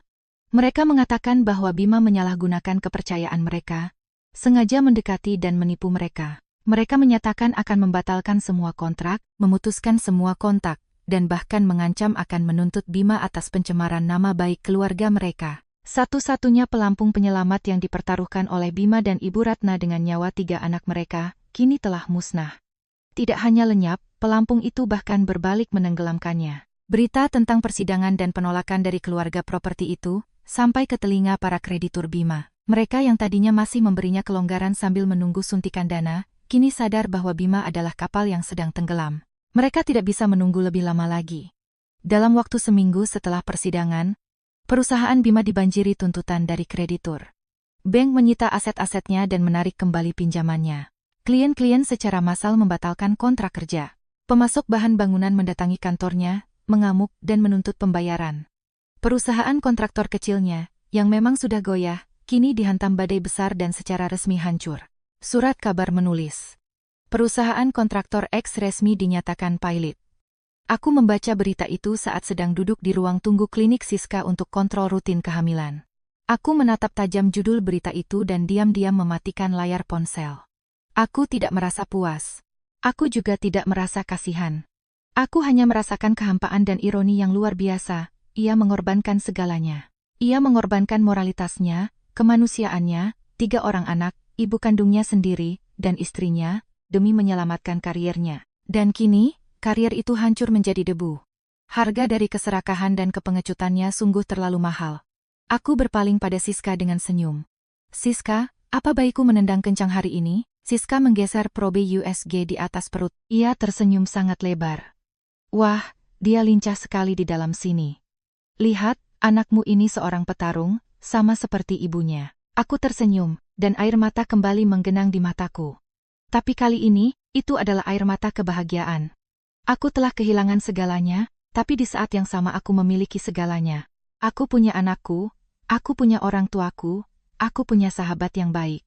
Sedangkan dia pernah memiliki segalanya, tapi dia sendiri yang menghancurkannya. Hari saat kami bertemu di pengadilan agama adalah akhir musim hujan. Angin bertiup dingin. Aku harus mengenakan kardigan longgar untuk menyembunyikan perutku yang sudah cukup besar, hampir memasuki bulan ke-6. Orang tuaku menemaniku. Bima datang sendirian. Ia bukan lagi pria elegan berbalut setelan kemeja kantor yang dulu ku kenal. Ia terlihat 10 tahun lebih tua. Rambutnya acak-acakan, jambangnya tidak dicukur, pakaiannya kotor dan lusuh, badannya kurus kering, matanya cekung dan penuh urat merah. Ketika ia melihatku, ia mematung. Tatapannya tertuju pada perutku. Tatapan yang penuh dengan emosi rumit, kerinduan, rasa bersalah, dan penyesalan yang mendalam. Ia ingin melangkah mendekat. Kartika, aku. Bapakku langsung berdiri di depanku. Tatapannya setajam pisau. Bima segera mundur selangkah. Ia tidak berani mendekat. Sidang perceraian berlangsung cepat. Karena sudah ada vonis pidana sebelumnya, semuanya sudah sangat jelas. Pengacara Bima, mungkin pengacara publik yang disediakan negara, mencoba memperjuangkan hak kunjung anak. Ia berkata, bagaimanapun juga, saudara Bima adalah ayah biologis dari anak tersebut. Pengacaraku, seorang wanita cerdas yang direkomendasikan Siska, berdiri. Yang mulia, ayah biologis yang saudara maksud adalah pria yang sama yang menjadi kaki tangan dalam rencana pembunuhan anak ini saat masih berada di dalam kandungan. Dia mendengar sendiri istrinya menelepon bahwa dia sedang pendarahan dan diambang keguguran, namun ia dengan dingin mematikan telepon. Pria seperti itu tidak pantas disebut ayah. Kami memohon agar hak kunjung dicabut secara permanen. Pihak Bima tidak bisa berargumen apa-apa lagi. Hakim membacakan putusannya. Kami resmi bercerai. Aku mendapatkan hak asuh anak sepenuhnya. Bima dilarang mendekatiku dan anakku dalam radius 500 meter. Mengenai harta Gonogini, tidak ada yang bisa dibagi. Perusahaannya bangkrut. Rumah yang kami tempati adalah milik bersama, tapi masih dalam jaminan KPR Bank. Setelah dijual untuk melunasi utang, nyaris tidak ada yang tersisa. Namun pengacaraku menuntut hal lain berdasarkan putusan pidana tersebut. Kami menuntut agar tergugat, saudara Bima, memberikan ganti rugi material dan imaterial kepada klien kami atas penderitaan selama 4 tahun pernikahan, yang setara dengan 3 kali keguguran dan trauma psikologis permanen. Kami menuntut ganti rugi sebesar 2 miliar rupiah. Bima, yang sejak tadi terdiam, tiba-tiba tertawa-tawa yang kering dan gila. Ia menatapku. 2 miliar. Kamu pikir aku punya apa? Sekarang bahkan uang 20.000 saja aku tidak punya. Kamu mau uang? Ambil saja nyawaku. Ia mengatakannya dengan penuh kepahitan. Aku tahu aku tidak akan pernah melihat uang itu, tapi itu tidak penting. Aku tidak butuh uangnya. Aku butuh keadilan dan kebebasan. Aku berdiri, tanpa menatapnya sedikit pun. Bersama orang tuaku, aku berjalan perlahan keluar dari ruang sidang. Ketika pintu pengadilan tertutup di belakangku, aku menarik napas dalam-dalam. Udara sejuk menerpa paru-paruku, dingin tapi membuatku merasa luar biasa sadar. Aku mengira, saat berjalan keluar dari pengadilan hari itu, aku akan sepenuhnya bebas. Aku telah memotong tumor ganas yang selama bertahun-tahun menggerogoti hidupku. Aku kembali ke rumah orang tuaku, ke kamarku yang kecil dan hangat. Perutku semakin membesar setiap hari. Aku sudah masuk bulan ke-6. Ibuku mencurahkan seluruh tenaganya untuk merawatku. Ia bilang ia harus menebus semua penderitaan yang dialami anak dan cucunya. Rumah kecil kami kembali berbau rempah. Tapi kali ini adalah rempah cinta, bukan racun. Namun aku salah. Aku meremehkan jatuhnya seorang pria yang tidak punya apa-apa lagi untuk dikorbankan. Bima, setelah kehilangan segalanya perusahaan, istri, ibu, dan kehormatannya berubah menjadi orang yang sama sekali berbeda. Ia tidak lagi punya apapun untuk dipertahankan, yang membuatnya jauh lebih berbahaya. Pertama kali ia muncul adalah suatu sore, saat ibuku menuntunku berjalan-jalan di ujung jalan. Aku membeku melihat sosok familiar tapi menyedihkan itu. Bima sangat kurus, berantakan, mengenakan pakaian kumal. Ia melihatku, terutama perut besarku, dan matanya berbinar. Ia berlari ke arahku. Kartika, Kartika, maafkan aku. Ia berlutut, mencoba memegang kakiku, menangis dengan menyedihkan. Aku mohon, beri aku kesempatan. Beri anak kita kesempatan punya seorang ayah. Aku tahu kamu masih mencintaiku, kan? Aku tahu itu. Aku mundur ketakutan, menghindari tangannya. Ibuku langsung berdiri di depanku, melindungiku. Ibuku berteriak, pergi dari sini, keparat. Masih punya muka kamu datang ke sini, pergi. Tapi ia tidak pergi. Melihat ketakutanku, ia sadar bahwa permohonannya tidak berhasil. Ia mulai lebih sering datang. Dari berlutut, berubah menjadi menggedor-gedor pintu. Ia berdiri di depan pagar rumah, memaki dan berteriak, hebat ya kamu. Kamu menghancurkanku. Kamu menghancurkan ibuku. Kamu merampas anakku. Kamu pikir kamu bisa hidup tenang. Gedoran pintu yang keras di tengah malam membuatku tersentak kaget. Ketakutan, aku memeluk perutku. Air mata menggenang di mataku. Aku takut dia melakukan hal nekat. Aku takut dia akan melukai anakku. Puncaknya terjadi pada suatu malam hujan badai. Dalam keadaan mabuk, ia membawa botol kaca dan melemparnya ke pagar kami. Suara pecahan kaca itu sangat nyaring dan menakutkan.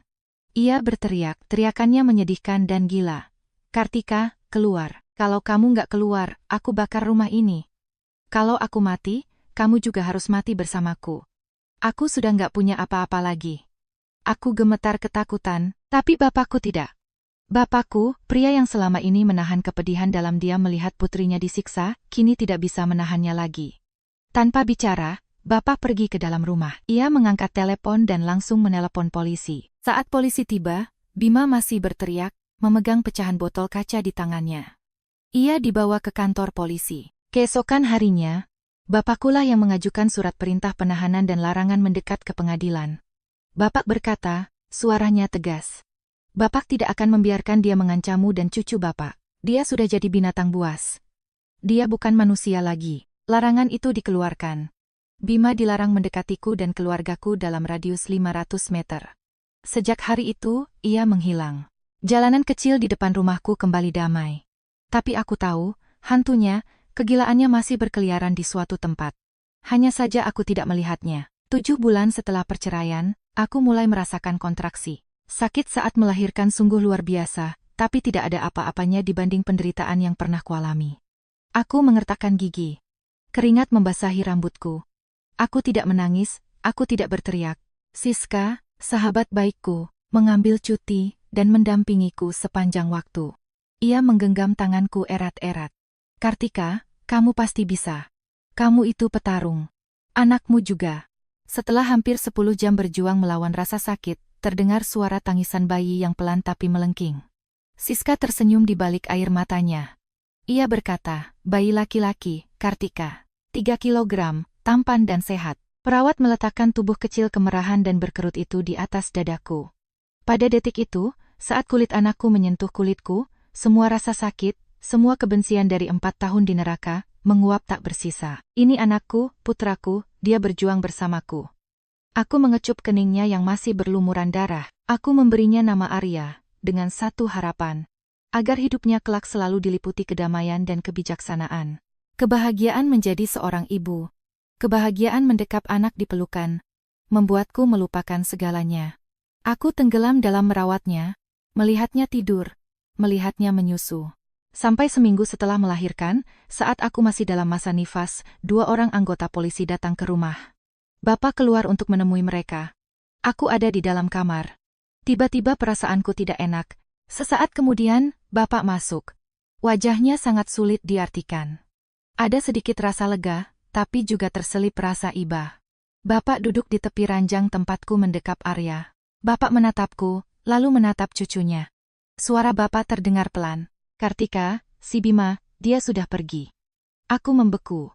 Pergi, bagaimana mungkin? Aku tidak mengerti. Bukankah surat perintah penahanannya masih berlaku? Dia pergi kemana? Bapak menghela napas. Dia melakukan hal bodoh, induk, di sebuah kamar hotel. Aku terdiam. Perasaan yang melandaku sangat aneh. Bukan kebahagiaan, bukan kesedihan, hanya sebuah kehampaan. Dia ditemukan sudah disyampas selama beberapa hari. Kamar hotel murah yang bau minuman keras. Ia kehilangan segalanya. Masa hukuman percobaan. Perusahaan bangkrut. Utang menumpuk. Istri dan anaknya pergi. Ibunya dipenjara. Ia tidak punya jalan keluar. Ia tidak punya harapan. Ia mengakhiri hukumannya sendiri. Namun polisi datang tidak hanya untuk menyampaikan kabar itu. Mereka memberikan sebuah buku catatan usang kepada bapakku. Sampulnya sudah rusak. Kami menemukan ini di bawah bantalnya. Dia menyebut nama Mbak Kartika. Bapak menyodorkan buku itu kepadaku. Dengan gemetar aku membukanya.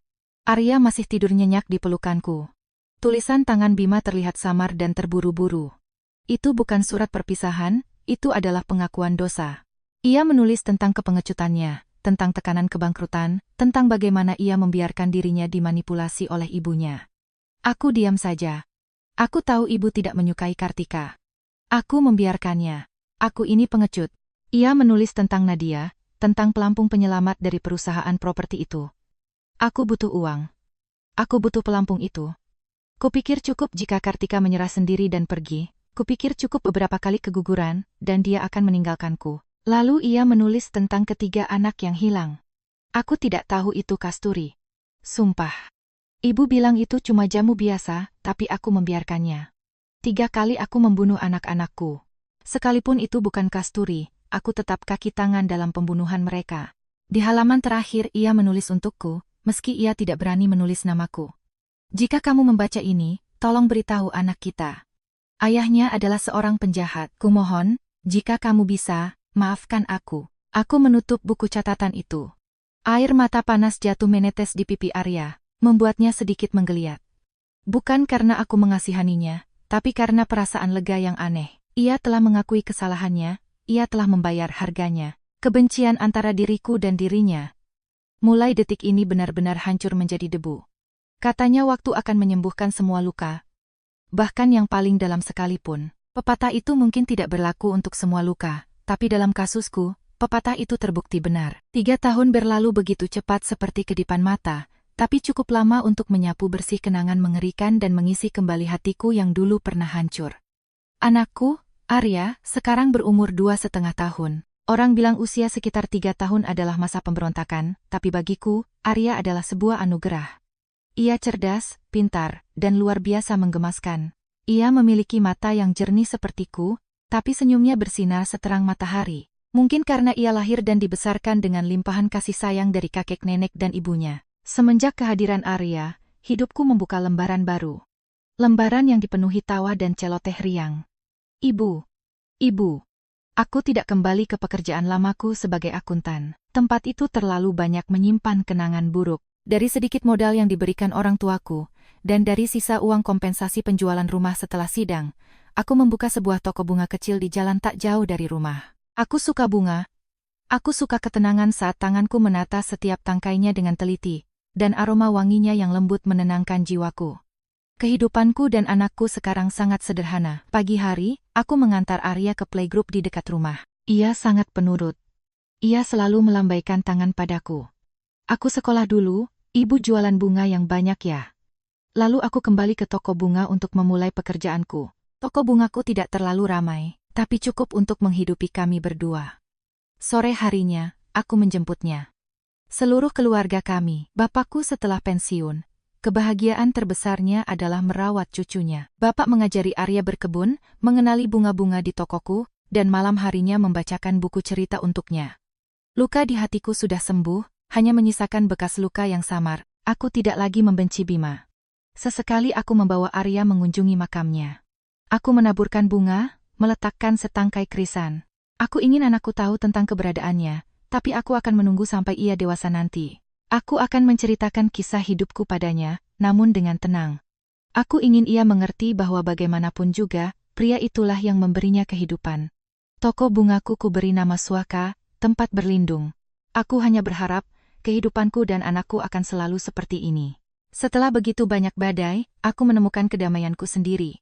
4 tahun di neraka rumah mertua itu kini terasa sejauh kehidupan di masa lalu. Aku telah memaafkan. Bukan memaafkan mereka, tapi memaafkan diriku sendiri. Kehidupanku dan anakku mengalir tenang dalam wangi bunga-bunga. Arya sudah terbiasa dengan toko bunga ibunya. Kadang sepulang sekolah ia berlari masuk untuk membantuku menyiram bunga atau memunguti daun-daun yang layu.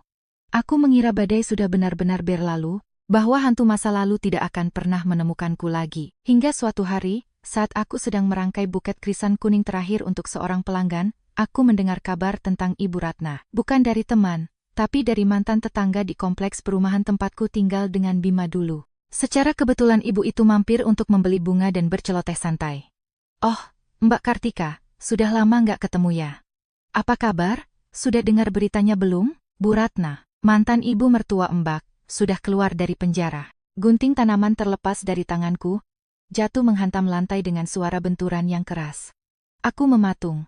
Keluar dari penjara, tetangga itu, yang tidak menyadari betapa sensitifnya diriku, terus melanjutkan. "Iya, katanya sih divonis 3 tahun, tapi keluar setelah 2 tahun lebih sedikit. Katanya berkelakuan baik di dalam sana, jadi dapat remisi. Kasihan juga ya, suaminya sudah lama meninggal, anaknya juga sudah tiada. Entah dia mau tinggal di mana sekarang." Dengan gemetar aku memungut gunting itu. berkelakuan baik, wanita yang sengaja membunuh ketiga cucunya, yang merencanakan meracuni menantunya. Apakah semudah itu dia direhabilitasi? Apakah hukuman dari negara terkadang terlalu ringan jika dibandingkan dengan kejahatan yang dilakukan? Selama beberapa hari berikutnya, aku hidup dalam kecemasan. Aku tidak takut padanya, tapi aku khawatir. Aku khawatir dia akan mencariku. Aku khawatir dia akan menemukan Arya. Aku mulai menjemput anakku lebih awal dari sekolah. Aku tidak membiarkannya bermain sendiri di depan toko bunga.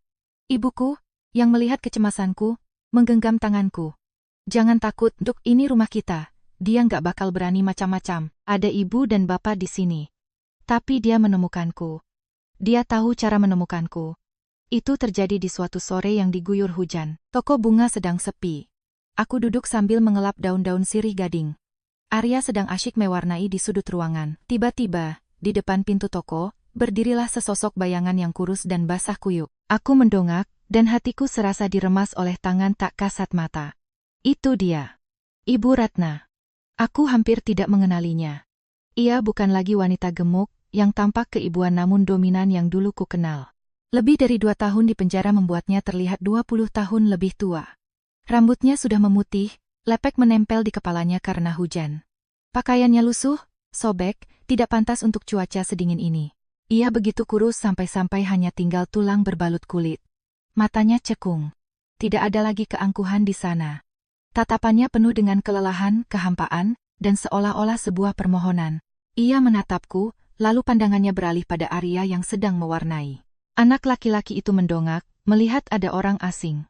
Ia ketakutan dan bersembunyi di belakangku. Wanita tua itu gemetar. Ia tidak berani melangkah masuk. Ia berdiri di luar di bawah guyuran hujan. Kartika.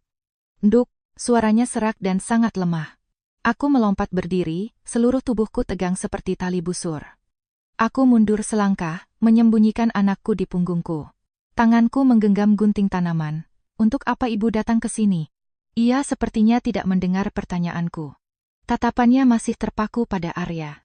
Air matanya mulai mengalir, bercampur dengan air hujan. Dia mirip sekali dengan Bima waktu masih kecil. Ia mengulurkan tangannya yang kurus dan gemetar ke arahku. Kartika, ibu tahu kamu sangat membenci ibu. Ibu sudah tidak punya apa-apa lagi. Suami sudah meninggal, anak ibu juga sudah pergi. Ibu keluar dari penjara dan tidak tahu harus pergi kemana. Apa yang ibu mau? Bentakku. Berusaha menyembunyikan getaran dalam suaraku.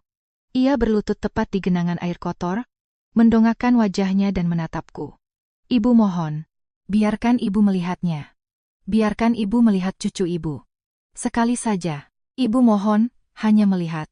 Ibu tidak berani minta dimaafkan. Izinkan ibu melihatnya sekali saja, Kartika. Ia berlutut di sana, tepat di depan pintu toko bungaku, di dalam genangan air hujan yang kotor. Hujan di akhir musim penghujan yang dingin terus mengguyur, membasahi pakaian lusuhnya yang tipis. Seandainya dia pengemis biasa, mungkin aku akan jatuh iba. Aku akan lari keluar, memberinya jas hujan, dan sedikit uang reseh. Tapi ini adalah Ibu Ratna. Tangisan permohonannya bercampur dengan suara hujan. Kartika, ibu mohon, ibu tidak punya apa-apa lagi. Anak ibu sudah pergi, hanya dia yang ibu punya. Itu satu-satunya darah daging keluarga kami. Kartika, tolonglah, biarkan ibu melihatnya. Aku mundur selangkah, memeluk Arya semakin erat. Anakku, yang mungkin merasakan keteganganku, menyembunyikan wajahnya di dadaku ketakutan, tidak berani mengintip. Kucu, kuulangi kata itu. Suara yang keluar dari tenggorokanku penuh dengan ironi dan kepahitan. Mendengar kata-kataku, ia mungkin mengira aku sedang bimbang. Ia merangkak sedikit lebih dekat. Iya, cucu ibu. Kartika, tolong, berhenti di situ. Teriakku. Teriakanku melengking. Bahkan mengalahkan suara hujan di luar. Ia mematung. Berhenti bergerak. Arya di belakangku juga tersentak kaget.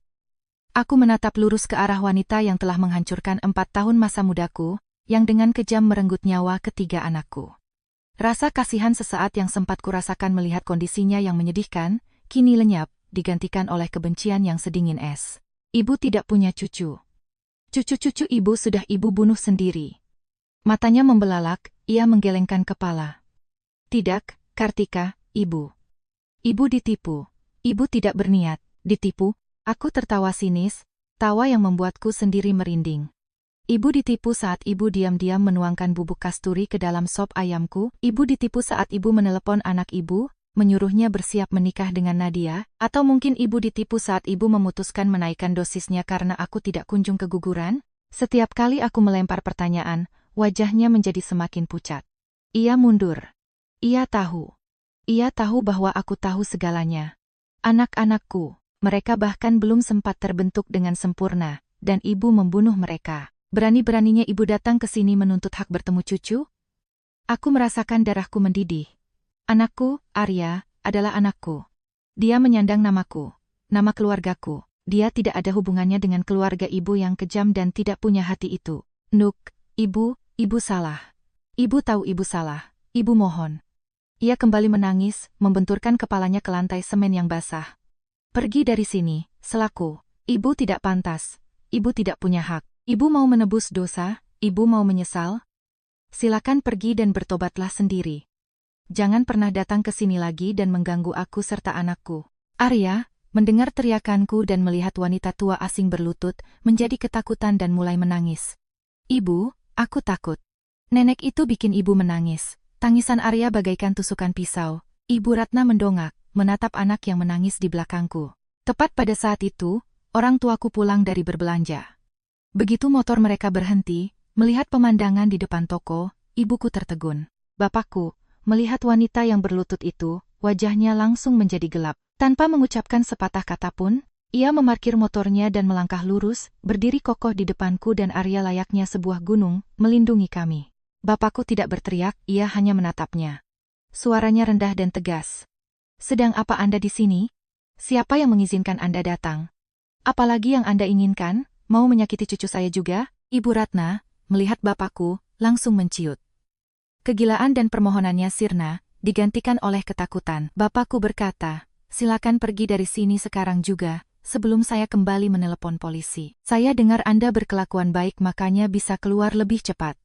Tapi kalau Anda mengganggu kami, saya pastikan Anda akan kembali ke tempat Anda berasal, dan kali ini lebih lama. Ibu Ratna tahu ia tidak bisa memohon lagi. Ia bangkit dengan sempoyongan. Tubuhnya yang kurus dan basah kuyup gemetar di tengah hujan yang dingin. Ia menatapku, lalu menatap Arya untuk terakhir kalinya. Entah apakah di matanya ada penyesalan atau keputusasaan. Ia berbalik dengan goyah dan berjalan menjauh, menghilang di balik tirai hujan putih. Ibuku buru-buru memelukku dan Arya. Sudah, Duk, sudah selesai. Ayo masuk ke dalam, jangan takut, ada bapak dan ibu di sini. Aku memeluk anakku, menatap sosok kesepian yang berjalan membungkuk itu. Sampai ia benar-benar menghilang. Aku tidak merasa puas. Aku hanya merasa lelah. Semuanya, akhirnya benar-benar berakhir. Waktu terus berjalan, ibarat sungai yang tenang mencuci bersih semua luka. Pertemuan terakhir dengan Ibu Ratna di sore yang hujan itu terasa seperti penutup mutlak bagi masa laluku yang menyakitkan. Ia tidak pernah muncul lagi. Aku juga tidak pernah lagi mendengar kabar tentangnya. Arya kini berumur 3 tahun. Seorang anak laki-laki yang lincah dan cerdas. Tiba saatnya ia masuk taman kanak-kanak. Aku mendaftarkannya ke TK kecil tak jauh dari rumah. TK yang manis dengan pagar kayu putih dan halaman penuh bunga. Aku ingin anakku tumbuh di tempat yang damai seperti itu. Toko bungaku, Suaka, berkat ketelatenan dan kerja kerasku, kini memiliki pelanggan tetap. Aku memang tidak kaya, tapi aku mandiri secara finansial. Aku bisa memberikan kehidupan yang layak untuk anakku dan merawat orang tuaku di masa tua mereka. 4 tahun bagai di neraka itu kini terasa jauh seperti kenangan yang kabur. Pelajaran mahal yang kubayar dengan terlalu banyak air mata. Di hari pertamanya di TK, Arya ternyata lebih berani dari yang kukira. Ia tidak menangis seperti anak-anak lain. Ia hanya menggenggam tanganku erat-erat. Matanya yang bulat besar mengamati halaman yang penuh warna-warni itu. Ibu, di sini bagus. Tapi aku lebih suka jualan bunga sama ibu. Aku tertawa sambil membetulkan keras seragamnya. Anak pintar.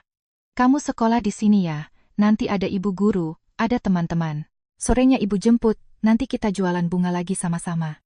Iya, serunya dengan riang. Aku mengantarnya sampai ke dalam kelas. Setelah menyerahkannya pada guru, aku diam sebentar di halaman, memperhatikan anakku duduk di bangku kecilnya. Hatiku dipenuhi kebanggaan. Anakku, jagoan kecilku yang pemberani, telah memulai perjalanannya sendiri. Sore harinya, aku menutup toko lebih awal, bergegas untuk menjemputnya. Halaman sekolah kini ramai dan bising. Orang tua berdiri di dekat gerbang. Semuanya berusaha mencari sosok anak mereka. Aku berdiri di sudut, mengedarkan pandangan mencari sosok kecil yang familiar itu. Ibu, ibu. Arya berlari seperti anak panah, menabrak dan memeluk kakiku. Aku membungkuk untuk memeluknya. Bau keringat, wangi susu, dan bedak bayi menciptakan aroma yang paling kucintai di dunia ini. Tadi pintar enggak? Enggak nangis kan? Enggak dong, aku tadi dipuji ibu guru, pamer Arya dengan bangga. Saat aku bersiap membawanya pulang, kunci toko bungaku terjatuh. Aku membungkuk untuk mengambilnya, tetapi ada tangan lain yang lebih cepat. Seorang pria mengambil kunciku, tersenyum dan menyodorkannya padaku. Ini, hati-hati. Suara itu sangat familiar. Aku mendongak untuk berterima kasih dan seketika mematung. Pria di hadapanku mengenakan kemeja putih sederhana dan kacamata. Ia terlihat sangat cerdas. Wajah ini. Kak Dimas. Dari jurusan yang sama, gumamku tak percaya. Ia menyipitkan matanya melihatku, lalu ia pun tertegun seolah mengenaliku. Kamu Kartika, adik tingkatku dulu kan? Aku mengangguk, jantungku berdegup kencang. Itu adalah Dimas, kakak tingkat semasa kuliah, yang dulu diam-diam kusukai, sama seperti kebanyakan mahasiswi di angkatanku. Dia adalah pria paling hangat dan paling pintar di kampus, selalu tersenyum pada adik-adik tingkatnya. Begitu banyak tahun berlalu, dan ia masih sama, masih tetap hangat. Aku merasa canggung. Iya, ini aku. Aku tidak menyangka bisa bertemu Kak Dimas di sini. Kakak juga sedang menjemput anak? Dimas tersenyum. Senyumnya lembut dan sedikit malu-malu. Iya, aku jemput putriku. Naya, sayang, panggilnya. Seorang anak perempuan kecil yang cantik dengan gaun putri merah muda berlari dan menggenggam tangannya. Ayah, Arya, yang sejak tadi berdiri di belakangku, menatap Dimas dengan rasa ingin tahu. Dimas menatapku, lalu menatap Arya. Anakmu, sudah besar ya? Kelihatan cerdas. Aku tersenyum. Iya, namanya Arya. Kalau kakak, aku nggak nyangka kakak tinggal di kota ini. Aku kembali ke kota ini beberapa tahun yang lalu. Aku membuka kantor firma hukum kecil, jelasnya. Yah, sudah sore. Sampai ketemu lagi ya. Senang sekali bisa bertemu denganmu lagi, Kartika. Iya, aku juga. Ia menggandeng tangan putrinya dan berjalan pergi.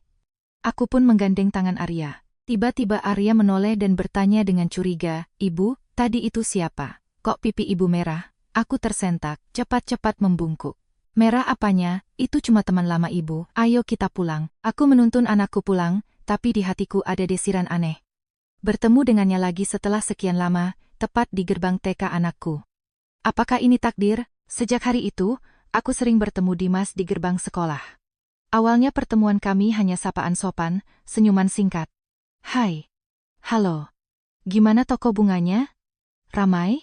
Pertanyaan-pertanyaan singkat, tapi cukup untuk menghangatkan hatiku. Perlahan kami mulai lebih banyak mengobrol. Arya dan Naya juga dengan cepat berteman dan menjadi tak terpisahkan. Dua anak kecil itu, ibarat dua magnet. Tanpa sadar menarik ayah tunggal dan ibu tunggal ini menjadi semakin dekat. Suatu hari, tiba-tiba hujan turun. Hujan deras di musim kemarau itu datang begitu tiba-tiba sampai aku tidak sempat bersiap. Aku buru-buru berlari ke TK untuk menjemput anakku, dan aku melihat Dimas sudah ada di sana, memegang sebuah payung besar. Naya dan Arya berdiri di bawah payungnya, cekikikan dan menunjuk-nunjuk genangan air. Kak Dimas, panggilku, terengah-engah karena berlari. Ia tersenyum. Untung aku bawa payung besar. Tadi kulihat Arya berdiri sendirian di teras, jadi aku panggil dia ke sini. Ia memiringkan payungnya, memayungi kami bertiga. Rumahmu di mana? Biar kuantar. Oh, gak usah. Toko bungaku ada di ujung jalan situ. Aku menunjuk ke arah jalan.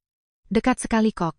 Kalau begitu, mari kita mampir ke toko bungamu untuk berteduh sebentar. Ia mengatakannya dengan sangat natural, seolah-olah itu hal yang paling wajar di dunia. Maka jadilah kami berempat, dua orang dewasa dan dua anak-anak berjalan di bawah satu payung menuju suaka. Anak-anak duduk di sudut beralaskan karpet dan mengeluarkan mainan mereka. Aku cepat-cepat menyeduh teh jahe hangat. Dimas duduk di hadapanku, dalam diam memperhatikan sisa-sisa buket bunga yang belum selesai. Toko bungamu sangat indah, pujinya. Dan namanya juga bagus. Suaka. Aku hanya mencari ketenangan. Aku tersenyum. Senyum yang mungkin masih menyimpan sedikit sisa kesedihan dari masa lalu. Dimas menatapku, terdiam sejenak, lalu bertanya dengan pelan. Kamu pasti melewati masa-masa sulit ya? membesarkan Arya sendirian. Entah mengapa pertanyaannya pertanyaan sederhana yang sering kudengar dari orang tuaku, dari Siska tapi dari suaranya membuat hatiku meleleh. Aku mengangguk, alih-alih berbohong bahwa semuanya baik-baik saja. Sulit. Mungkin tidak karena ada bantuan orang tuaku, tapi kadang aku merasa kesepian. Dimas menghela napas, memandang tirai hujan putih di luar jendela. Aku mengerti. Aku juga membesarkan Naya sendirian. Aku terkejut. Aku selalu mengira pria sehebat dirinya pasti punya keluarga yang utuh. Lalu istrimu, tanyaku ragu-ragu. Kami sudah bercerai, jawab Dimas. Suaranya merendah. 2 tahun yang lalu. Dia menemukan jalan hidup yang lebih baik. Dia bilang dia tidak cocok dengan kehidupan seorang pengacara miskin yang terlalu sibuk dan tidak cocok menjadi seorang ibu. Aku menatapnya. Pria hangat dan luar biasa ini, yang dulu digilai begitu banyak gadis, ternyata juga punya rekam jejak pernikahan yang gagal. Ternyata setiap orang memiliki penderitaannya masing-masing, setiap orang membawa bekas lukanya sendiri yang tersembunyi. Maaf, ia tersenyum canggung. Tiba-tiba aku malah menceritakan kisah sedih padamu. Tidak apa-apa, aku menggeleng. Aku mengerti. Aku juga punya pernikahan yang gagal. Kami terdiam. Di luar hujan masih turun. 2 jiwa yang beresonansi, 2 hati yang pernah patah, tak sengaja bertemu kembali setelah bertahun-tahun, dan tiba-tiba menyadari bahwa orang di hadapannya memiliki bekas luka yang sama. Kak Dimas, aku memecah keheningan. Akhir pekan ini, kalau kakak tidak sibuk, mungkin kakak bisa membawa Naya ke toko bungaku. Aku akan mengajari anak-anak merangkai bunga. Anggap saja ini sebagai ucapan terima kasih karena sudah meminjamkan payung hari ini. Dimas menatapku. Matanya di balik kacamata memancarkan kehangatan. Itu akan sangat merepotkanmu, tapi kami pasti akan datang. Hujan reda. Ia mengantar Naya pulang. Aku menatap kepergiannya, merasakan kelegaan di dalam hatiku. Sudah lama aku tidak bisa begitu bebas membagikan ceritaku pada orang lain selain pada orang tua atau Siska. Pertemuan di akhir pekan itu pun berubah menjadi rutinitas. Setiap minggu sore, Dimas akan membawa Naya ke Suaka. Kadang ia membantuku mengangkat pot-pot besar yang berat, kadang ia duduk di sudut dan diam-diam membaca buku hukum tebal. Sesekali ia mendongak untuk menatapku dan kedua anak yang sedang asyik dengan bunga dan gunting. Orang tuaku, setelah mendengar beberapa ceritaku, juga sangat menyukai Dimas. Ibu sering masak lebih banyak dan menelepon, Kartika, suruh Dimas bawa Naya makan siang di rumah. Ibu masak banyak banget, gak bakal habis kalau dimakan sendiri. Dengan canggung aku menyampaikan undangan itu, tapi Dimas tidak pernah menolak. Ia selalu datang dengan sopan membawa tas berisi buah-buahan dan memanggil orang tuaku dengan sebutan bapak dan ibu. Bapakku, yang biasanya pendiam, sangat cocok mengobrol dengan Dimas. 2 pria itu bisa menghabiskan waktu berjam-jam duduk di teras, mengobrol tentang tanaman, politik, atau tentang kasus-kasus hukum yang sedang ditangani Dimas. Rumah kecil kami, yang tadinya hanya diisi oleh 3 generasi, kini seolah mendapat 2 tambahan anggota keluarga tidak resmi. Arya dan Naya tidak bisa dipisahkan. Arya bersikap seperti kakak laki-laki, selalu mengalah dan memberikan mainan pada Naya. Dan Naya selalu berceloteh riang, Arya. Suatu minggu sore setelah makan siang, anak-anak yang kelelahan bermain tertidur di ayunan di teras depan. Aku dan Dimas duduk di meja batu di bawah tanaman bunga bougainville yang ditanam bapak. Angin bertiup sejuk, membawa aroma bunga yang lembut. Orang tuaku dengan diam-diam sudah masuk ke dalam untuk beristirahat. Dimas tiba-tiba angkat bicara. Suaranya rendah dan hangat. Kartika. Ya? Aku menoleh, dan jantungku berdetak lebih cepat. Aku sudah memikirkan hal ini lama sekali, katanya ragu-ragu. Aku tahu kamu dan aku sama-sama pernah melewati badai. Kita berdua punya bekas luka. Aku tidak berani menjanjikan hal-hal yang terlalu muluk karena janji kadang sangat rapuh. Aku diam mendengarkannya, dan ia melanjutkan. Bagaimana menurutmu, kalau kita memberikan rumah yang utuh untuk anak-anak kita? Aku membeku. Teh jahe hangat di tanganku sedikit bergetar, menumpahkan isinya. Ia tidak menatapku, melainkan memandang jauh ke arah anak-anak yang tertidur. Aku menyukaimu, Kartika. Mungkin aku sudah menyukaimu sejak masa kuliah dulu, tapi waktu itu kamu begitu polos, dan aku cuma mahasiswa miskin. Aku tidak berani bermimpi. Sekarang aku juga tidak kaya raya, tapi kupikir aku bisa memberikan kehidupan yang damai untukmu dan Arya. Ia berbalik dan menatapku. Tatapannya sangat tulus. Aku ingin merawat Arya bersama-sama denganmu, dan aku ingin kamu menyayangi Naya. Aku tidak langsung menjawab. Air mataku tiba-tiba mengalir. Itu bukan air mata masa lalu, rasa sakit, atau kebencian, tapi air mata masa kini, air mata keharuan. Aku teringat pada 4 tahun di neraka itu. Aku teringat Ibu Ratna, Bima, dan ketiga anak yang hilang. Aku teringat pada hari ketika aku memeluk anakku sendirian di rumah sakit. Dalam keputusasaan waktu itu, aku sempat berpikir aku tidak akan pernah lagi membuka hatiku untuk selamanya.